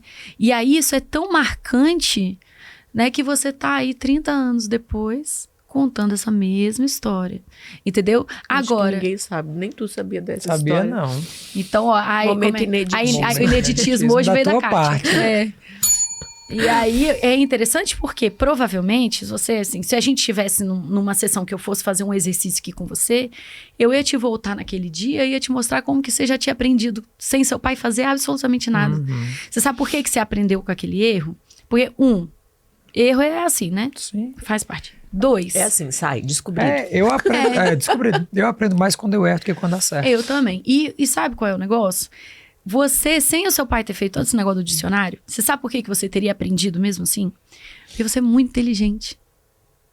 Entendeu? Você não precisa de ninguém te ensinar que você errou aquela palavra. No momento que você viu, você percebeu. Que é uma coisa, por exemplo, que a Maria Montessori fala, que é a criança ter controle do erro. É a criança, meu filho, ele escreveu o R espelhado durante mais ou menos 1 ano na alfabetização. Não pode corrigir. Um dia, eu escrevi uma palavra com R e ele escreveu outra. Ele olhou a dele, olhou a minha, apagou, acertou e nunca mais errou o R. Eu não sei falar uma palavra para ele. Entendeu? Aprendeu só na Se observação. eu tivesse corrigindo antes, às vezes ele podia ter ficado com a sensação de, pô, eu sou muito burro. Eu errava a direção do R. E aí ele ia ficar assim, qual é a direção certa mesmo? Ai, meu Deus, minha mãe vai brigar comigo. Qual é a direção? Qual é a direção? Ia trazer uma ansiedade pro aprendizado que traz uma insegurança do caramba. Agora, a partir do momento que ele olhou um R, olhou outro R e ele se corrigiu, não tem ansiedade, não tem medo de humilhação. Então, o cérebro, ao invés de estar querendo se proteger, ele está querendo aprender. Aí, a memória é construída em outro lugar do cérebro. Então, ela é mais facilmente acessada. Porque quando a gente aprende pelo erro, passa pelo trauma primeiro. Né? Então, você faz assim, eu tenho que escrever o R certo, senão a minha mãe... Enquanto quando você corrige, eu tenho que escrever o R certo, porque é assim que é o R. Eu aprendi aquele dia. Então, olha como essa experiência podia ter sido uma experiência de, cara, eu sou muito esperta mesmo. Eu errei a palavra rapidinho, nunca mais errei isso. Tão inteligente que eu sou. E foi uma experiência de burra, você não consegue achar uma palavra no dicionário, mesmo tirando tanta nota boa. Ou seja, para sempre, eu posso estar dando o meu máximo, tirando as melhores notas, ter sucesso na minha carreira, que vai ter uma vozinha dizendo lá, mas e o dicionário? Você não vai conseguir achar uma palavra, né? Então, assim, boa, você não é, não. Vamos pensar? Você está enganando todo mundo, tirando suas notas boas. Mas vai procurar uma palavra no dicionário, você vai ver. Você é burra. Entendeu? Então, a proposta da educação que eu defendo não é não ter a parte boa do que seu pai fez. Que eu tenho certeza que seu pai acertou em muita coisa legal. Lógico. Agora, a parte ruim, dá pra gente revisitar? Dá pra gente repensar? Entendeu? Tem muita coisa irada que os meus pais fizeram, entendeu? Muita coisa maravilhosa. Agora, as partes que não foram boas, eu quero repensar. Perfeito. Então não é um caminho completamente... Isso. Meus pais não foram pra direita, eu pra esquerda. E foi isso que te Entendeu? fez querer? Qual foi o motivo? Que a minha dúvida é assim, e o que é que te fez querer revisitar e mudar? Eu achei muito incrível, porque realmente é isso, não existem essas polaridades e a gente se coloca muito nessa posição. Todo pai e toda mãe que estiver assistindo esse episódio vai estar se sentindo E aí depois você vai entender que tá tudo certo, o que você tá fazendo. Não é uma... Que você não é, que você tá fazendo o seu melhor Não e você sou. também Sou uma está dentro do maravilhosa. processo de Isso. aprendizagem seu. E tá Isso. tudo bem, mas assim, o que foi que te fez querer? Porque essa não é uma área comum. Eu nunca tinha ouvido alguém falar desse termo, educação parental. Eu leio que parente deve estar ligado a parente aí, pai e mãe. Mas nunca tinha ouvido. E eu convivo com um monte de psicólogo o tempo inteiro, enfim. Mas nunca ouvi nem esse termo. Então, o que é que te fez puxar? Porque você virou uma grande referência nas redes sociais, suas redes sociais. Você vai deixar aqui no final, que vocês devem estar assim, quem ainda não conhece, quem é Psimama, como é que eu acesso, como é que eu faço esse curso, quero aprender a reparentalidade e tudo. Então, o que foi o que te fez, assim, poxa... Bacana, apesar de eu ser uma profissional ótima, que fui forjada por conta das exposições que vivi na minha vida, dos meus pais dando o melhor que eles tinham para aquele momento, mas o que foi que te fez girar a chave para entender que existem pontos de melhoria aqui e a gente pode revisitar aquilo, aprimorar o que foi bom, apagar um pouco o que foi ruim, reescrever um novo capítulo e adicionando. Tá, vou explicar. Antes de eu explicar isso, eu queria só falar uma coisa. Quando você estava perguntando, você falou assim, poxa, deu tão certo para você é profissional incrível, né? Vocês... E eu, na verdade, eu sou a profissional que eu sou hoje, apesar de muita coisa que aconteceu comigo. E não é só com relação... Porque quando a gente fala da educação padrão, eu não tô falando só de pai e mãe, a gente tá falando de professores. Né? Eu sofri muito bullying de professor. Eu sofri muito bullying de colega. Eu acreditei nas bullyings que eles falaram pra mim. Então, eu lembro, por exemplo, quando eu tava começando a fase profissional do Psimama, então eu vou te contar, porque Psimama, na verdade, começou sendo um blog de um hobby que eu gostava. Passou a ser profissional. Você escolheu trabalhar com essa área primeiro ou você foi mãe primeiro? Eu fui mãe primeiro. Na verdade, eu formei em psicologia decidida a não trabalhar com psicologia. Inclusive, é legal você saber disso, durante a faculdade de psicologia, meu sonho era ser sexóloga. Uau, eu estudava... olha aí, podia ter uma companheira de trabalho aqui comigo. Eu estudava sexo, assim, à torta e à direita, amava. Meu sonho era ser sexóloga. Quando eu formei, eu tava meio tipo, eu não quero trabalhar com psicologia, não. Até porque a sexologia eu levava muito pra outra profissão. Eu acho que eu teria feito, igual você, criado um negócio a partir do que eu aprendi. Mas, então, eu desisti da psicologia e acabei trabalhando com outra coisa. Tinha uma loja e tal. Depois casei, meu marido passou num concurso. A gente foi morar em Porto Velho, em Rondônia, com o nosso primeiro filho. E aí, o meu primeiro filho, eu queria de parto normal. Isso, 10 anos atrás, era coisa de doida. Família inteira me xingando, você vai matar esse menino, não sei o quê, você é louca, porque eu queria parto normal. Não é que nem hoje, que é um negócio mais divulgado. E eu queria parto normal porque eu tive a sorte, na adolescência, de ter uma amiga que o pai era obstetra e ele defendia parto natural e parto normal. Era uma campanha que ele tinha. Então, ele tinha um livro sagrado, eu era apaixonada nesse livro, ia a todas as palestras. Eu com 15 anos ia palestra de parto normal, vendo vídeo de parto, achando aquilo incrível. E eu, na época, decidi que eu ia fazer medicina, que eu queria fazer ginecologia e obstetrícia. Mas depois eu me apaixonei por psicologia, fiquei na dúvida. Estudei o 3º ano inteirinho para fazer medicina e acabei fazendo a prova para psicologia. Então, parto eu tinha certeza que eu queria natural. E todo mundo achando que era uma loucura da minha cabeça. Quando eu tive esse parto natural, foi a pior experiência da minha vida. Foi horrível. E eu saí do parto natural dizendo, eu sou a maior cesarista do mundo agora. Estou defendendo cesárea. Tava com raiva de todo mundo que tinha falado de parto normal na minha vida, odiando Ninguém também te preparou para o que seria o parto normal, nem o que seria aleitamento. Fiquei assim, fiquei uma pessoa revoltada na minha vida. Eu olhei pro meu marido, na hora que o neném nasceu, a primeira coisa que eu falei pro meu marido foi, curte que é o único, meu filho, que eu nunca mais vou passar por isso na minha vida. Amém, bem-vindo, nunca mais, né? Bem-vindo a essa experiência horrorosa que eu nunca mais quero viver na minha vida. Foi horrível, horrível, foi muito ruim. Só que, eu engravidei de novo. Sem programação. Qual é a idade dos dois? Quando, na festa de 1 ano do mais velho, eu descobri que estava grávida do mais novo. Nossa senhora, quase gêmeos. Isso. E aí, meu filho, quando eu descobri que eu ia ter que parir de novo, eu entrei em pânico. Só que nesse inteirinho, o que aconteceu? Quando o meu filho nasceu, eu tinha uma amiga que tinha lido um livro que sugeriu ali que eu li, que é o livro da autora uma das grandes referências no meu trabalho, a Laura Gutman, que é um livro que que fala sobre o puerpério, sobre o pós-parto. Então, eu já tinha lido esse livro. Então, quando o meu filho nasceu, a enfermeira disse pra mim assim, não faz carinho no rosto dele não, que a sua mão é muito áspera. Vai arranhar o rosto do bebê. Ai, Jesus. Não fica pegando ele no colo, não faz isso, não faz aquilo, dá aquele monte de instrução. Aquela loucura do puerpério, né? Isso. Quando eu cheguei em casa, eu fui pra casa da minha mãe, eu fiquei na casa da minha mãe.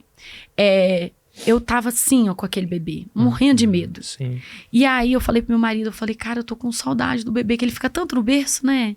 Pra não ficar mal acostumado, pra dormir bem, pra isso, pra aquilo, que eu tô morrendo de saudade do meu bebê. E aí meu marido olhou pra mim e falou, meu amor, pega. Ele é seu, você vai lá com ele dormindo e você fica com ele 3 meses direto no colo, se você quiser, porque ele é seu, sabe? Sim. E aquele negócio me bateu... Te libertou. Mentira!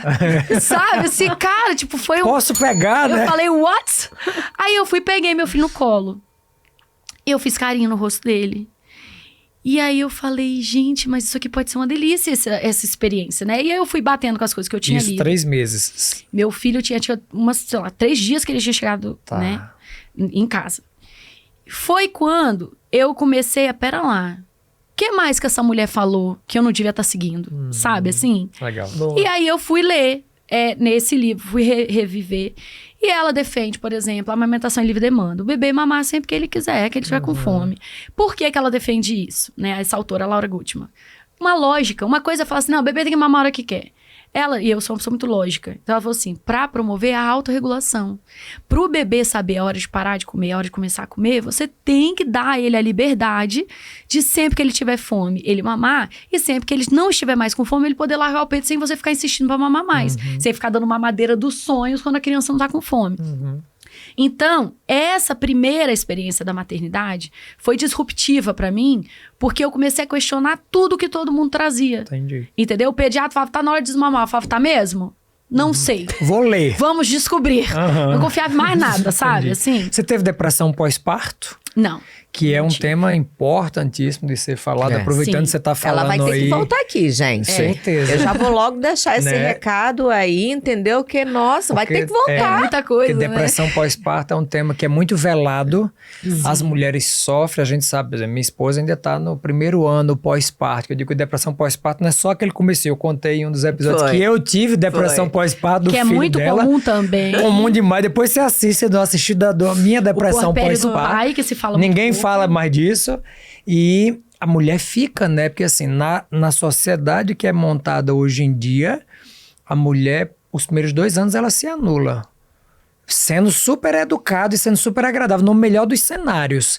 E a gente negligencia muito, especialmente nós enquanto homens. A gente negligencia muito achando que, é teu, né? Então vai lá que eu vou tocar minha vida e toma aí teu bebê que eu vou continuar.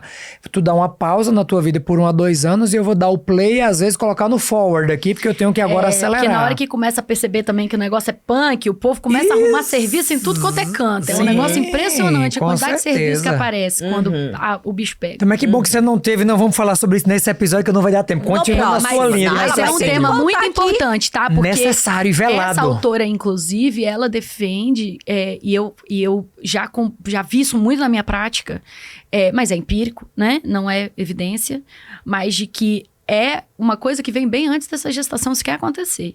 Entendeu? Ela é uma consequência. Não acontece da mulher estar super bem emocionalmente, tal... Depressão pós-parto. Que essa depressão pós-parto, ela vem de uma, vamos dizer assim, de uma pré-depressão não tratada. Ou seja, se a mulher já não tá bem antes, gente, a quantidade de gente que eu conheço que decide engravidar, que eu olho pra pessoa e falo, oi, mas meu amor, você não tá bem. Isso. A Quantas pessoa pessoas tá... engravidam pra salvar casamento? O Isso. casamento tá péssimo, vou engravidar pra salvar. Pô, o pior momento. A solução Né? da pessoa é pior um problema. momento. Isso, ou que você vê assim, a pessoa você tá vendo a vida da pessoa super caótica emocionalmente, Sim. né? E a pessoa indo engravidar. Aí você fala, cara, mas não... Então, tanto que já teve caso de eu olhar, né, eu comigo mesmo no meu caderninho, tal pessoa vai ter depressão pós-parto, tal pessoa não vai conseguir amamentar. Que eu queria ver se o meu conhecimento estava batendo Batia. realmente. E bateu certinho. Quem eu achei que ia ter depressão, teve depressão. Quem eu achei que não ia conseguir amamentar, conseguiu amamentar. E a pessoa que eu achei que ia ser o puerpério fantástico, o bebê que ia dormir a noite inteira, foi. Entendeu?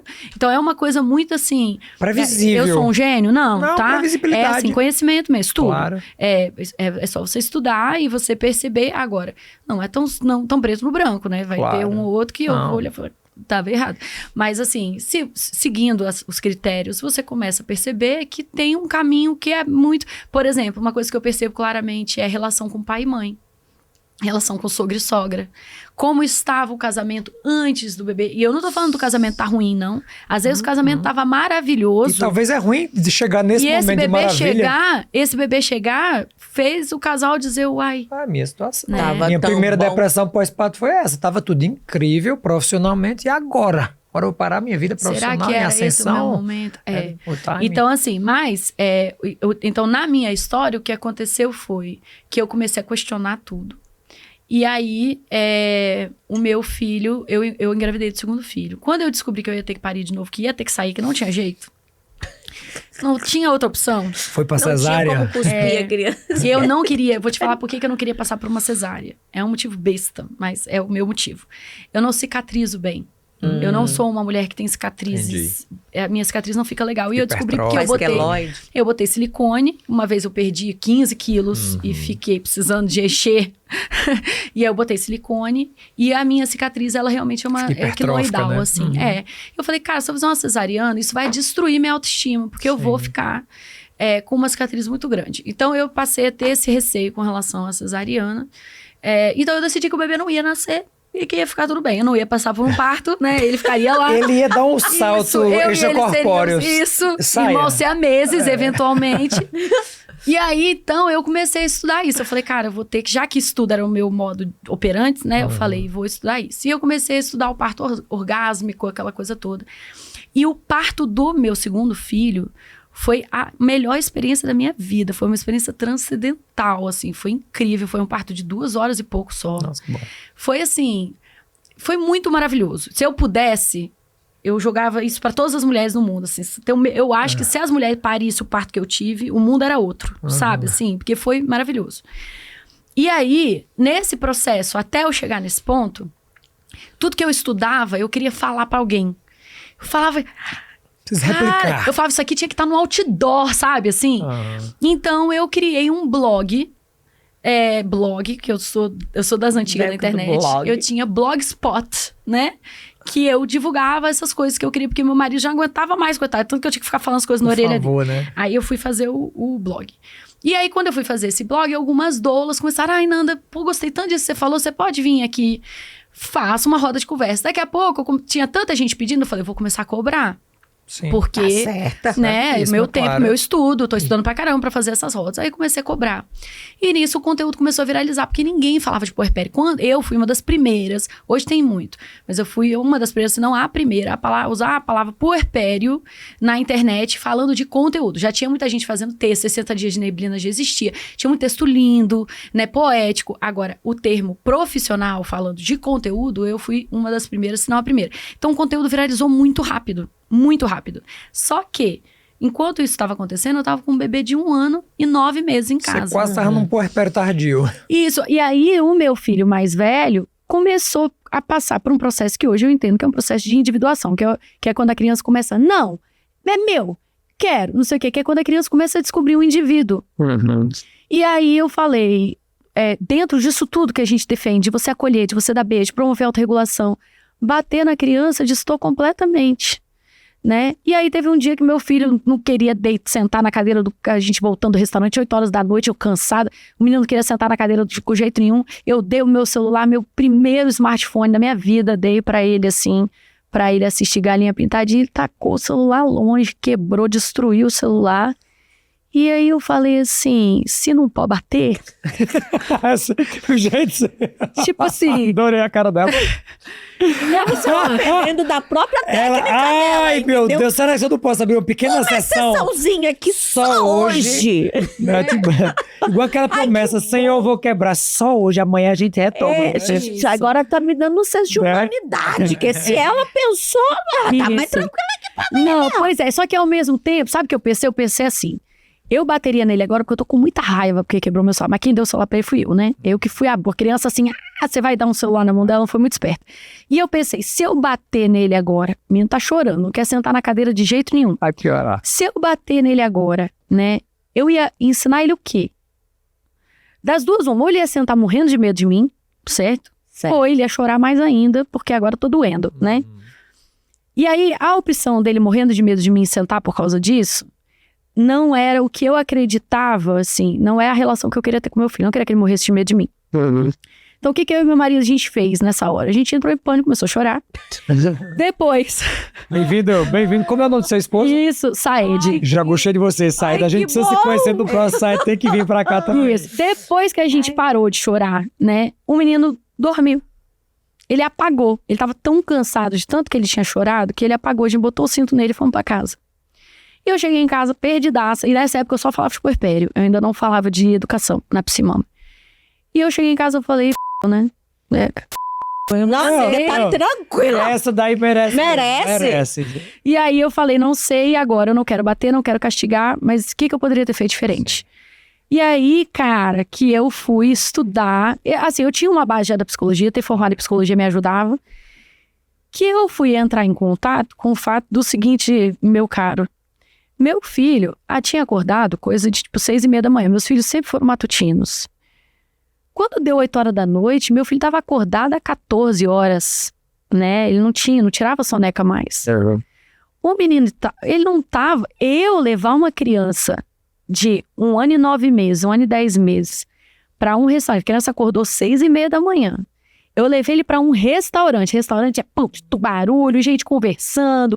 Quer comer isso, quer comer aquilo? Tome decisões, menino. Né? Um menino de quase 2 anos.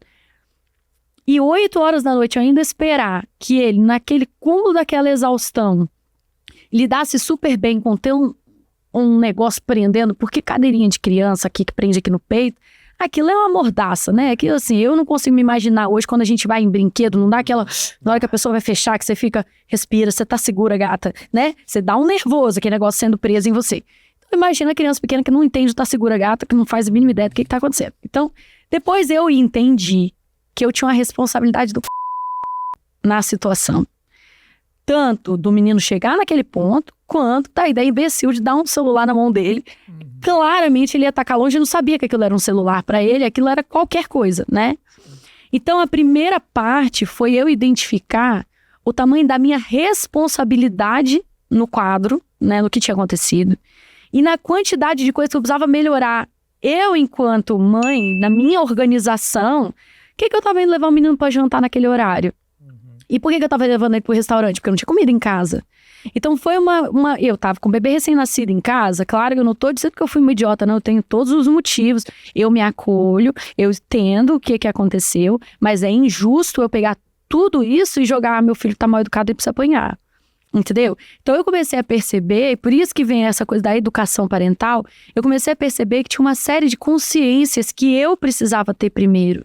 Então eu e meu marido, a partir daquele dia, a gente estabeleceu rotina, tinha um horário que todos os dias o meu filho já tinha que estar deitado na cama dormindo. E que eu sabia que se passasse daquele horário, a responsabilidade era minha, e o que quer que acontecesse era responsabilidade minha. Então hoje, por exemplo, tem muita gente que me xinga na internet, porque eu defendo que criança tem que dormir 8:30 da noite. Por quê? Criança que estuda de manhã, Kátia. Sim. A criança tem que acordar às 6. O povo faz o quê? Deixa a criança dormir 10 horas da noite. Qual é o padrão no Brasil? E a criança ser acordada à força, né? Claro, 6 horas da manhã para ir para a escola, 7 horas, arrastado. E o povo fica chocado que a criança está desatenta e dá diagnóstico e dá remédio para ela. Mas é o quê? Essa criança tá 2, 3 horas de débito de sono, privação de sono. Então... O povo me xinga. Uma informação, porque os meus estão em fase de crescimento, na adolescência, ali a endócrino falou 9 horas no máximo. Exatamente. Tem que estar na cama, porque o horário do crescimento do hormônio... A produção do seu é noturna, nesse morrer. E vocês sabiam que 8 horas de 10 sono... horas já tem que estar dormindo para o menino poder crescer. Aqui, e vocês sabiam que 8 horas de sono é mito? Que não existe isso? Depende que não da existe. faixa etária, Não, depende exato. do Inclusive, momento. as mulheres, Sim. 8 horas de sono para mulher é pouco. Você sabe disso melhor que eu, né? Faixa etária. Isso. Tem faixa etária que precisa de 10 horas de sono para fazer a regulação. Aqui, e também tem... Às vezes e tem um negócio que eu tava querendo... eu tenho que voltar outro dia nisso. Que eu tava querendo falar com você. Maravilhoso. Sabe o que é? Educação menstrual, que é um negócio que eu queria falar. Você sabe por quê? Sabe uma educação que eu falo? Eu não falo educação parental, tá, gente? Eu chamo de inteligência parental, que é o que eu defendo. Que nós temos que desenvolver a inteligência parental. Sabe uma coisa que eu ensino na inteligência parental? Que as mães precisam conhecer a menstruação delas. Porque, gente, você é uma mãe quando você tá na fase, né, por exemplo, você tá pré-menstrual. Você não é a mesma mãe que você é na fase ovulatória. Jamais. Agora, você cobrar... a mulher se cobra isso. Nem você é a mesma esposa, nem você tem o mesmo ela acha rendimento que da ela tem academia. a testosterona igual o mês inteiro, mas não tem. Por quê? Porque o padrão que a gente tem, a referência é masculina, né? Mas nós, mulheres, nós somos regidas por ciclos.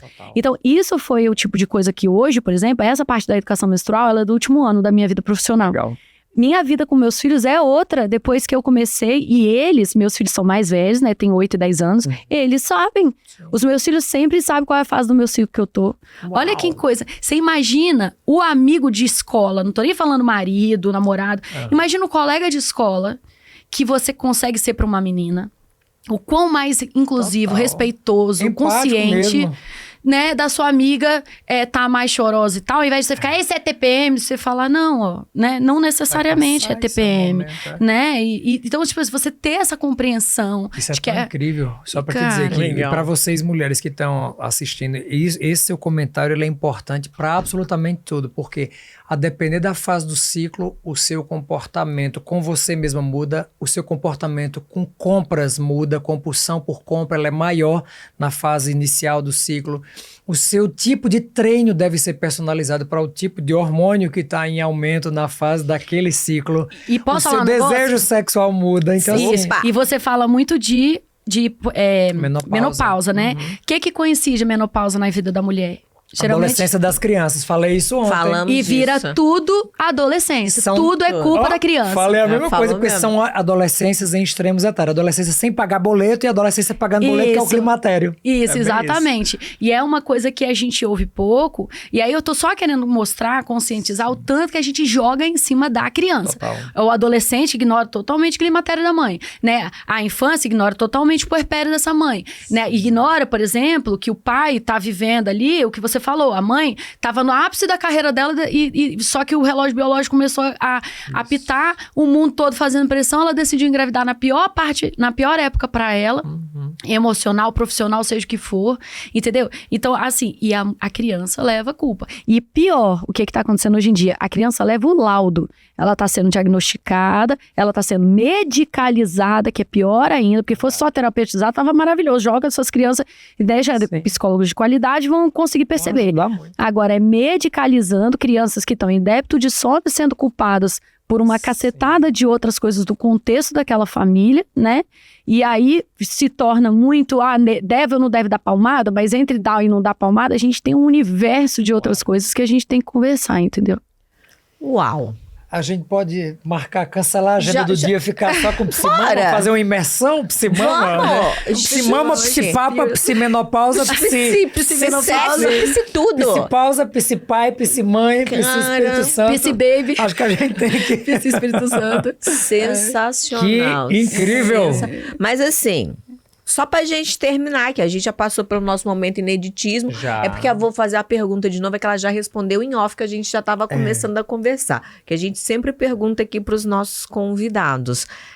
Uma indicação de algum livro ou de algum filme que você possa deixar aí pra gente, que a gente já... Eu só anotando todos. Eu posso pegar na minha bolsa? Claro! Olha as coisas melhorando. Peraí, que eu Olha, gosto de aí quem... a pessoa quando é preparada, né? Ela já estava assistindo os episódios e viu que tem essa pergunta, viu? Ela preparadíssima. eu trouxe o lacinho saindo. Danada Organiza, não. a gente bota um pouquinho de cuspe que segura igual. Nada que um cuspe não resolva. Nada que Com um... cuspe jeito, aprendi meu com a cara. Nem um buraco é estreita.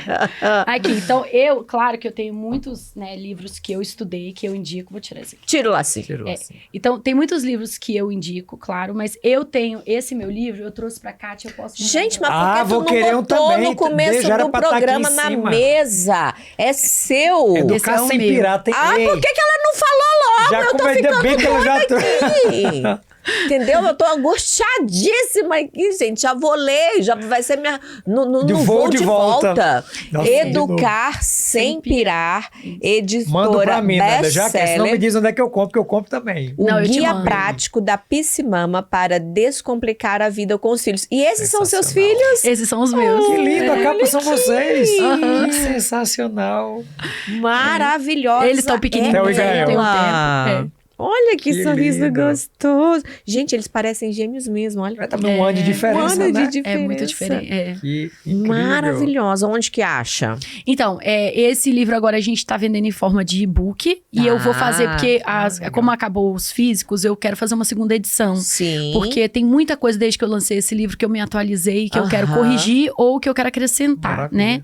E aí, quando tiver a nova edição, eu vou mandar pra vocês também. Mas tem e-book. Isso, tem o e-book dele. Inclusive, nesse livro eu falo da inteligência parental, né? Eu descrevo a inteligência parental e eu ensino sobre o quanto, que foi uma coisa que eu acabei não falando aqui, mas o quanto que a educação padrão, ela é desreguladora. Então, o que é a desregulação?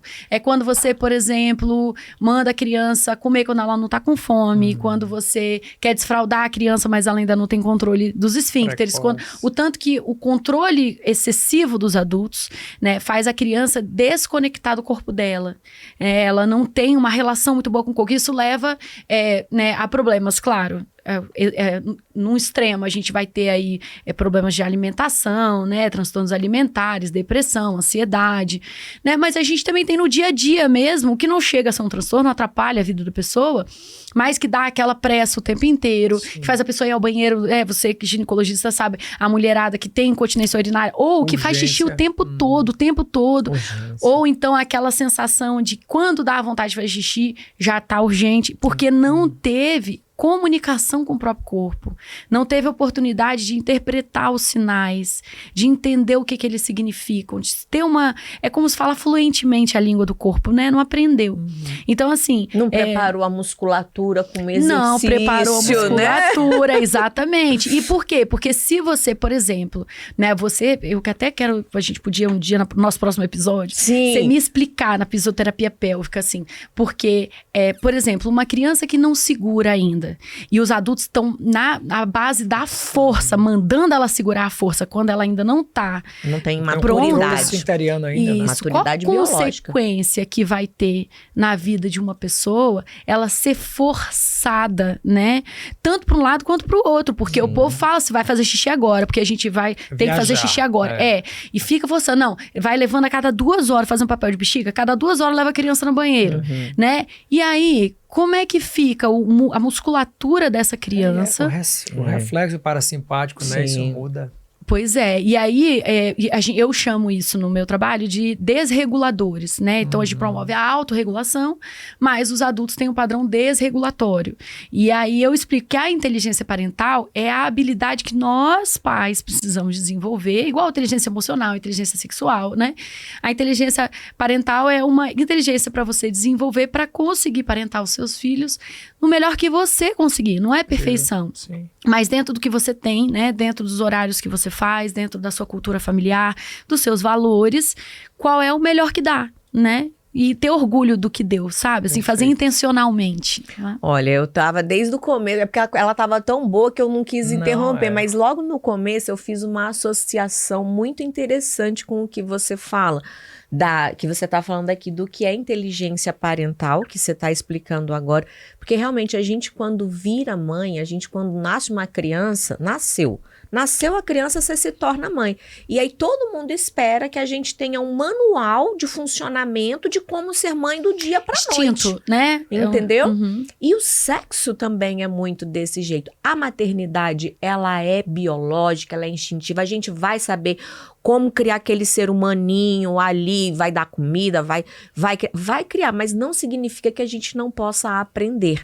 Assim como o sexo também. Todo mundo sabe fazer sexo, qual é o buraco bota, mas nem todo mundo, mas a gente, na verdade nem todo mundo não, mas a gente não é ensinado e educado para conhecer o nosso corpo, para conhecer o sexo do outro, para lidar com a nossa sexualidade. Então sim, se a sexualidade pode ser ensinada, a maternidade também deve ser ensinada, né? De uma forma que seja leve.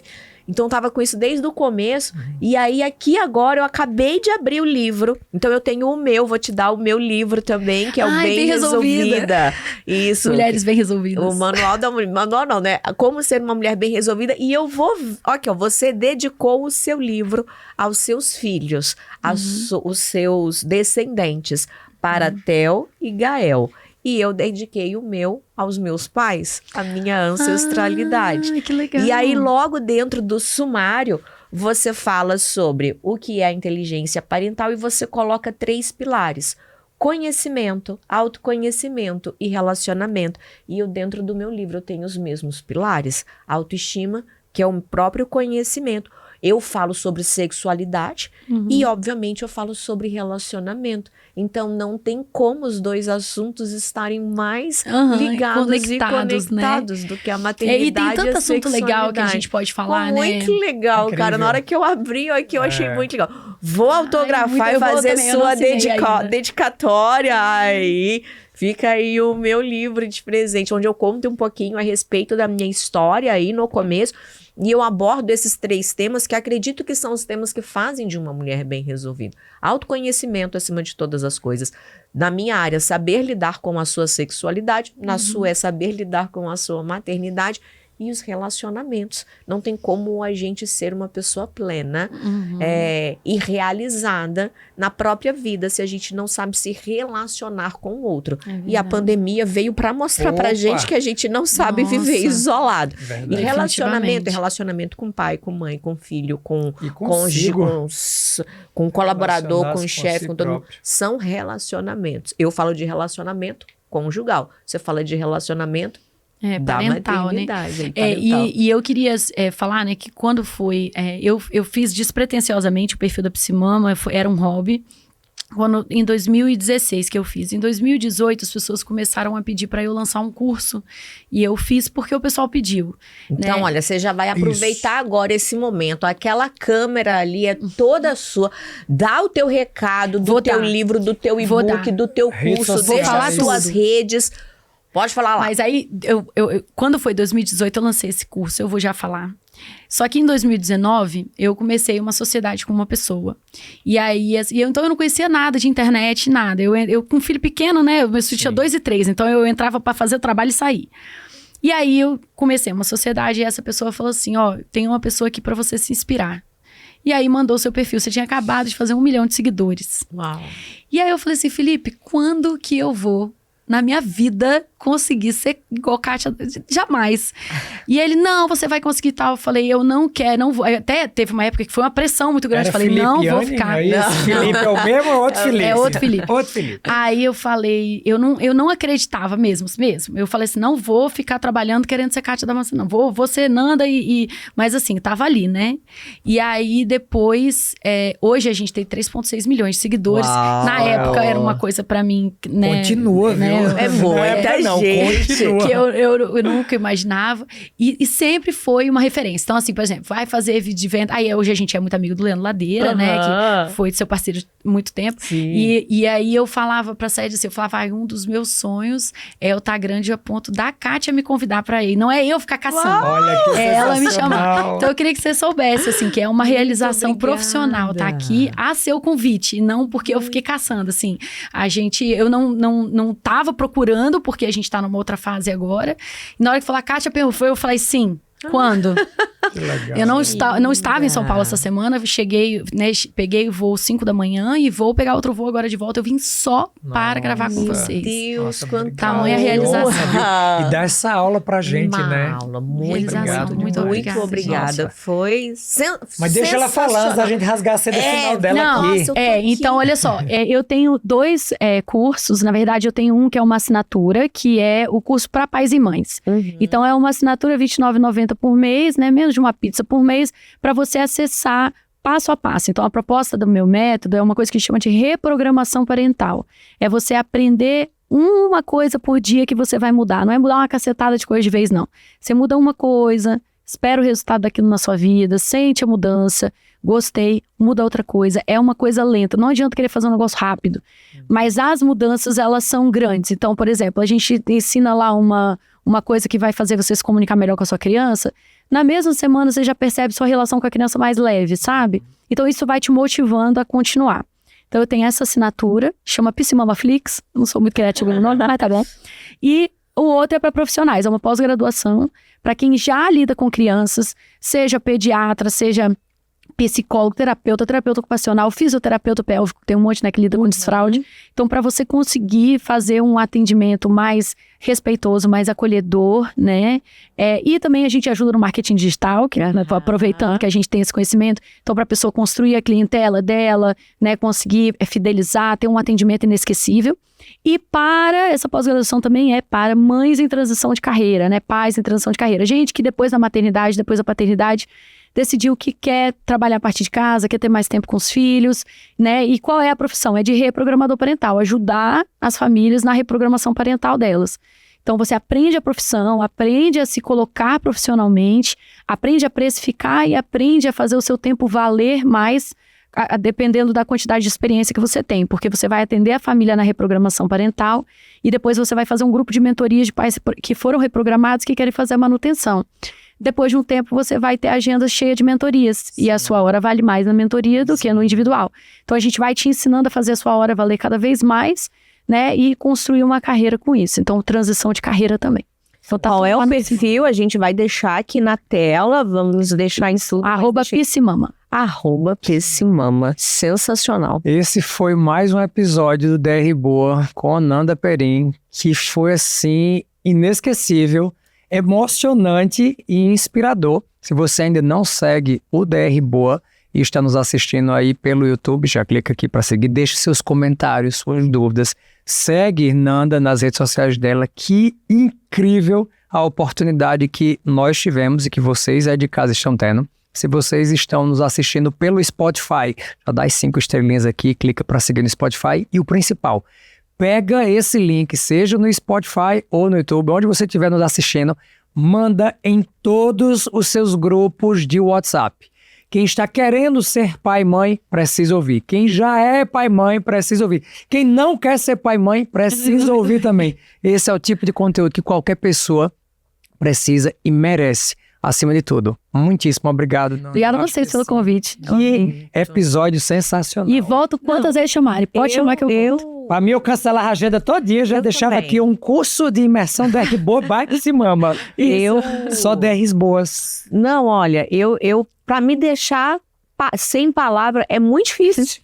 Speechless and crying. Speechless. Me deixou assim, ó, cara, que aula. Muito obrigada pelo teu conhecimento, pelo teu saber, pela forma como você fala, pelo teu acolhimento.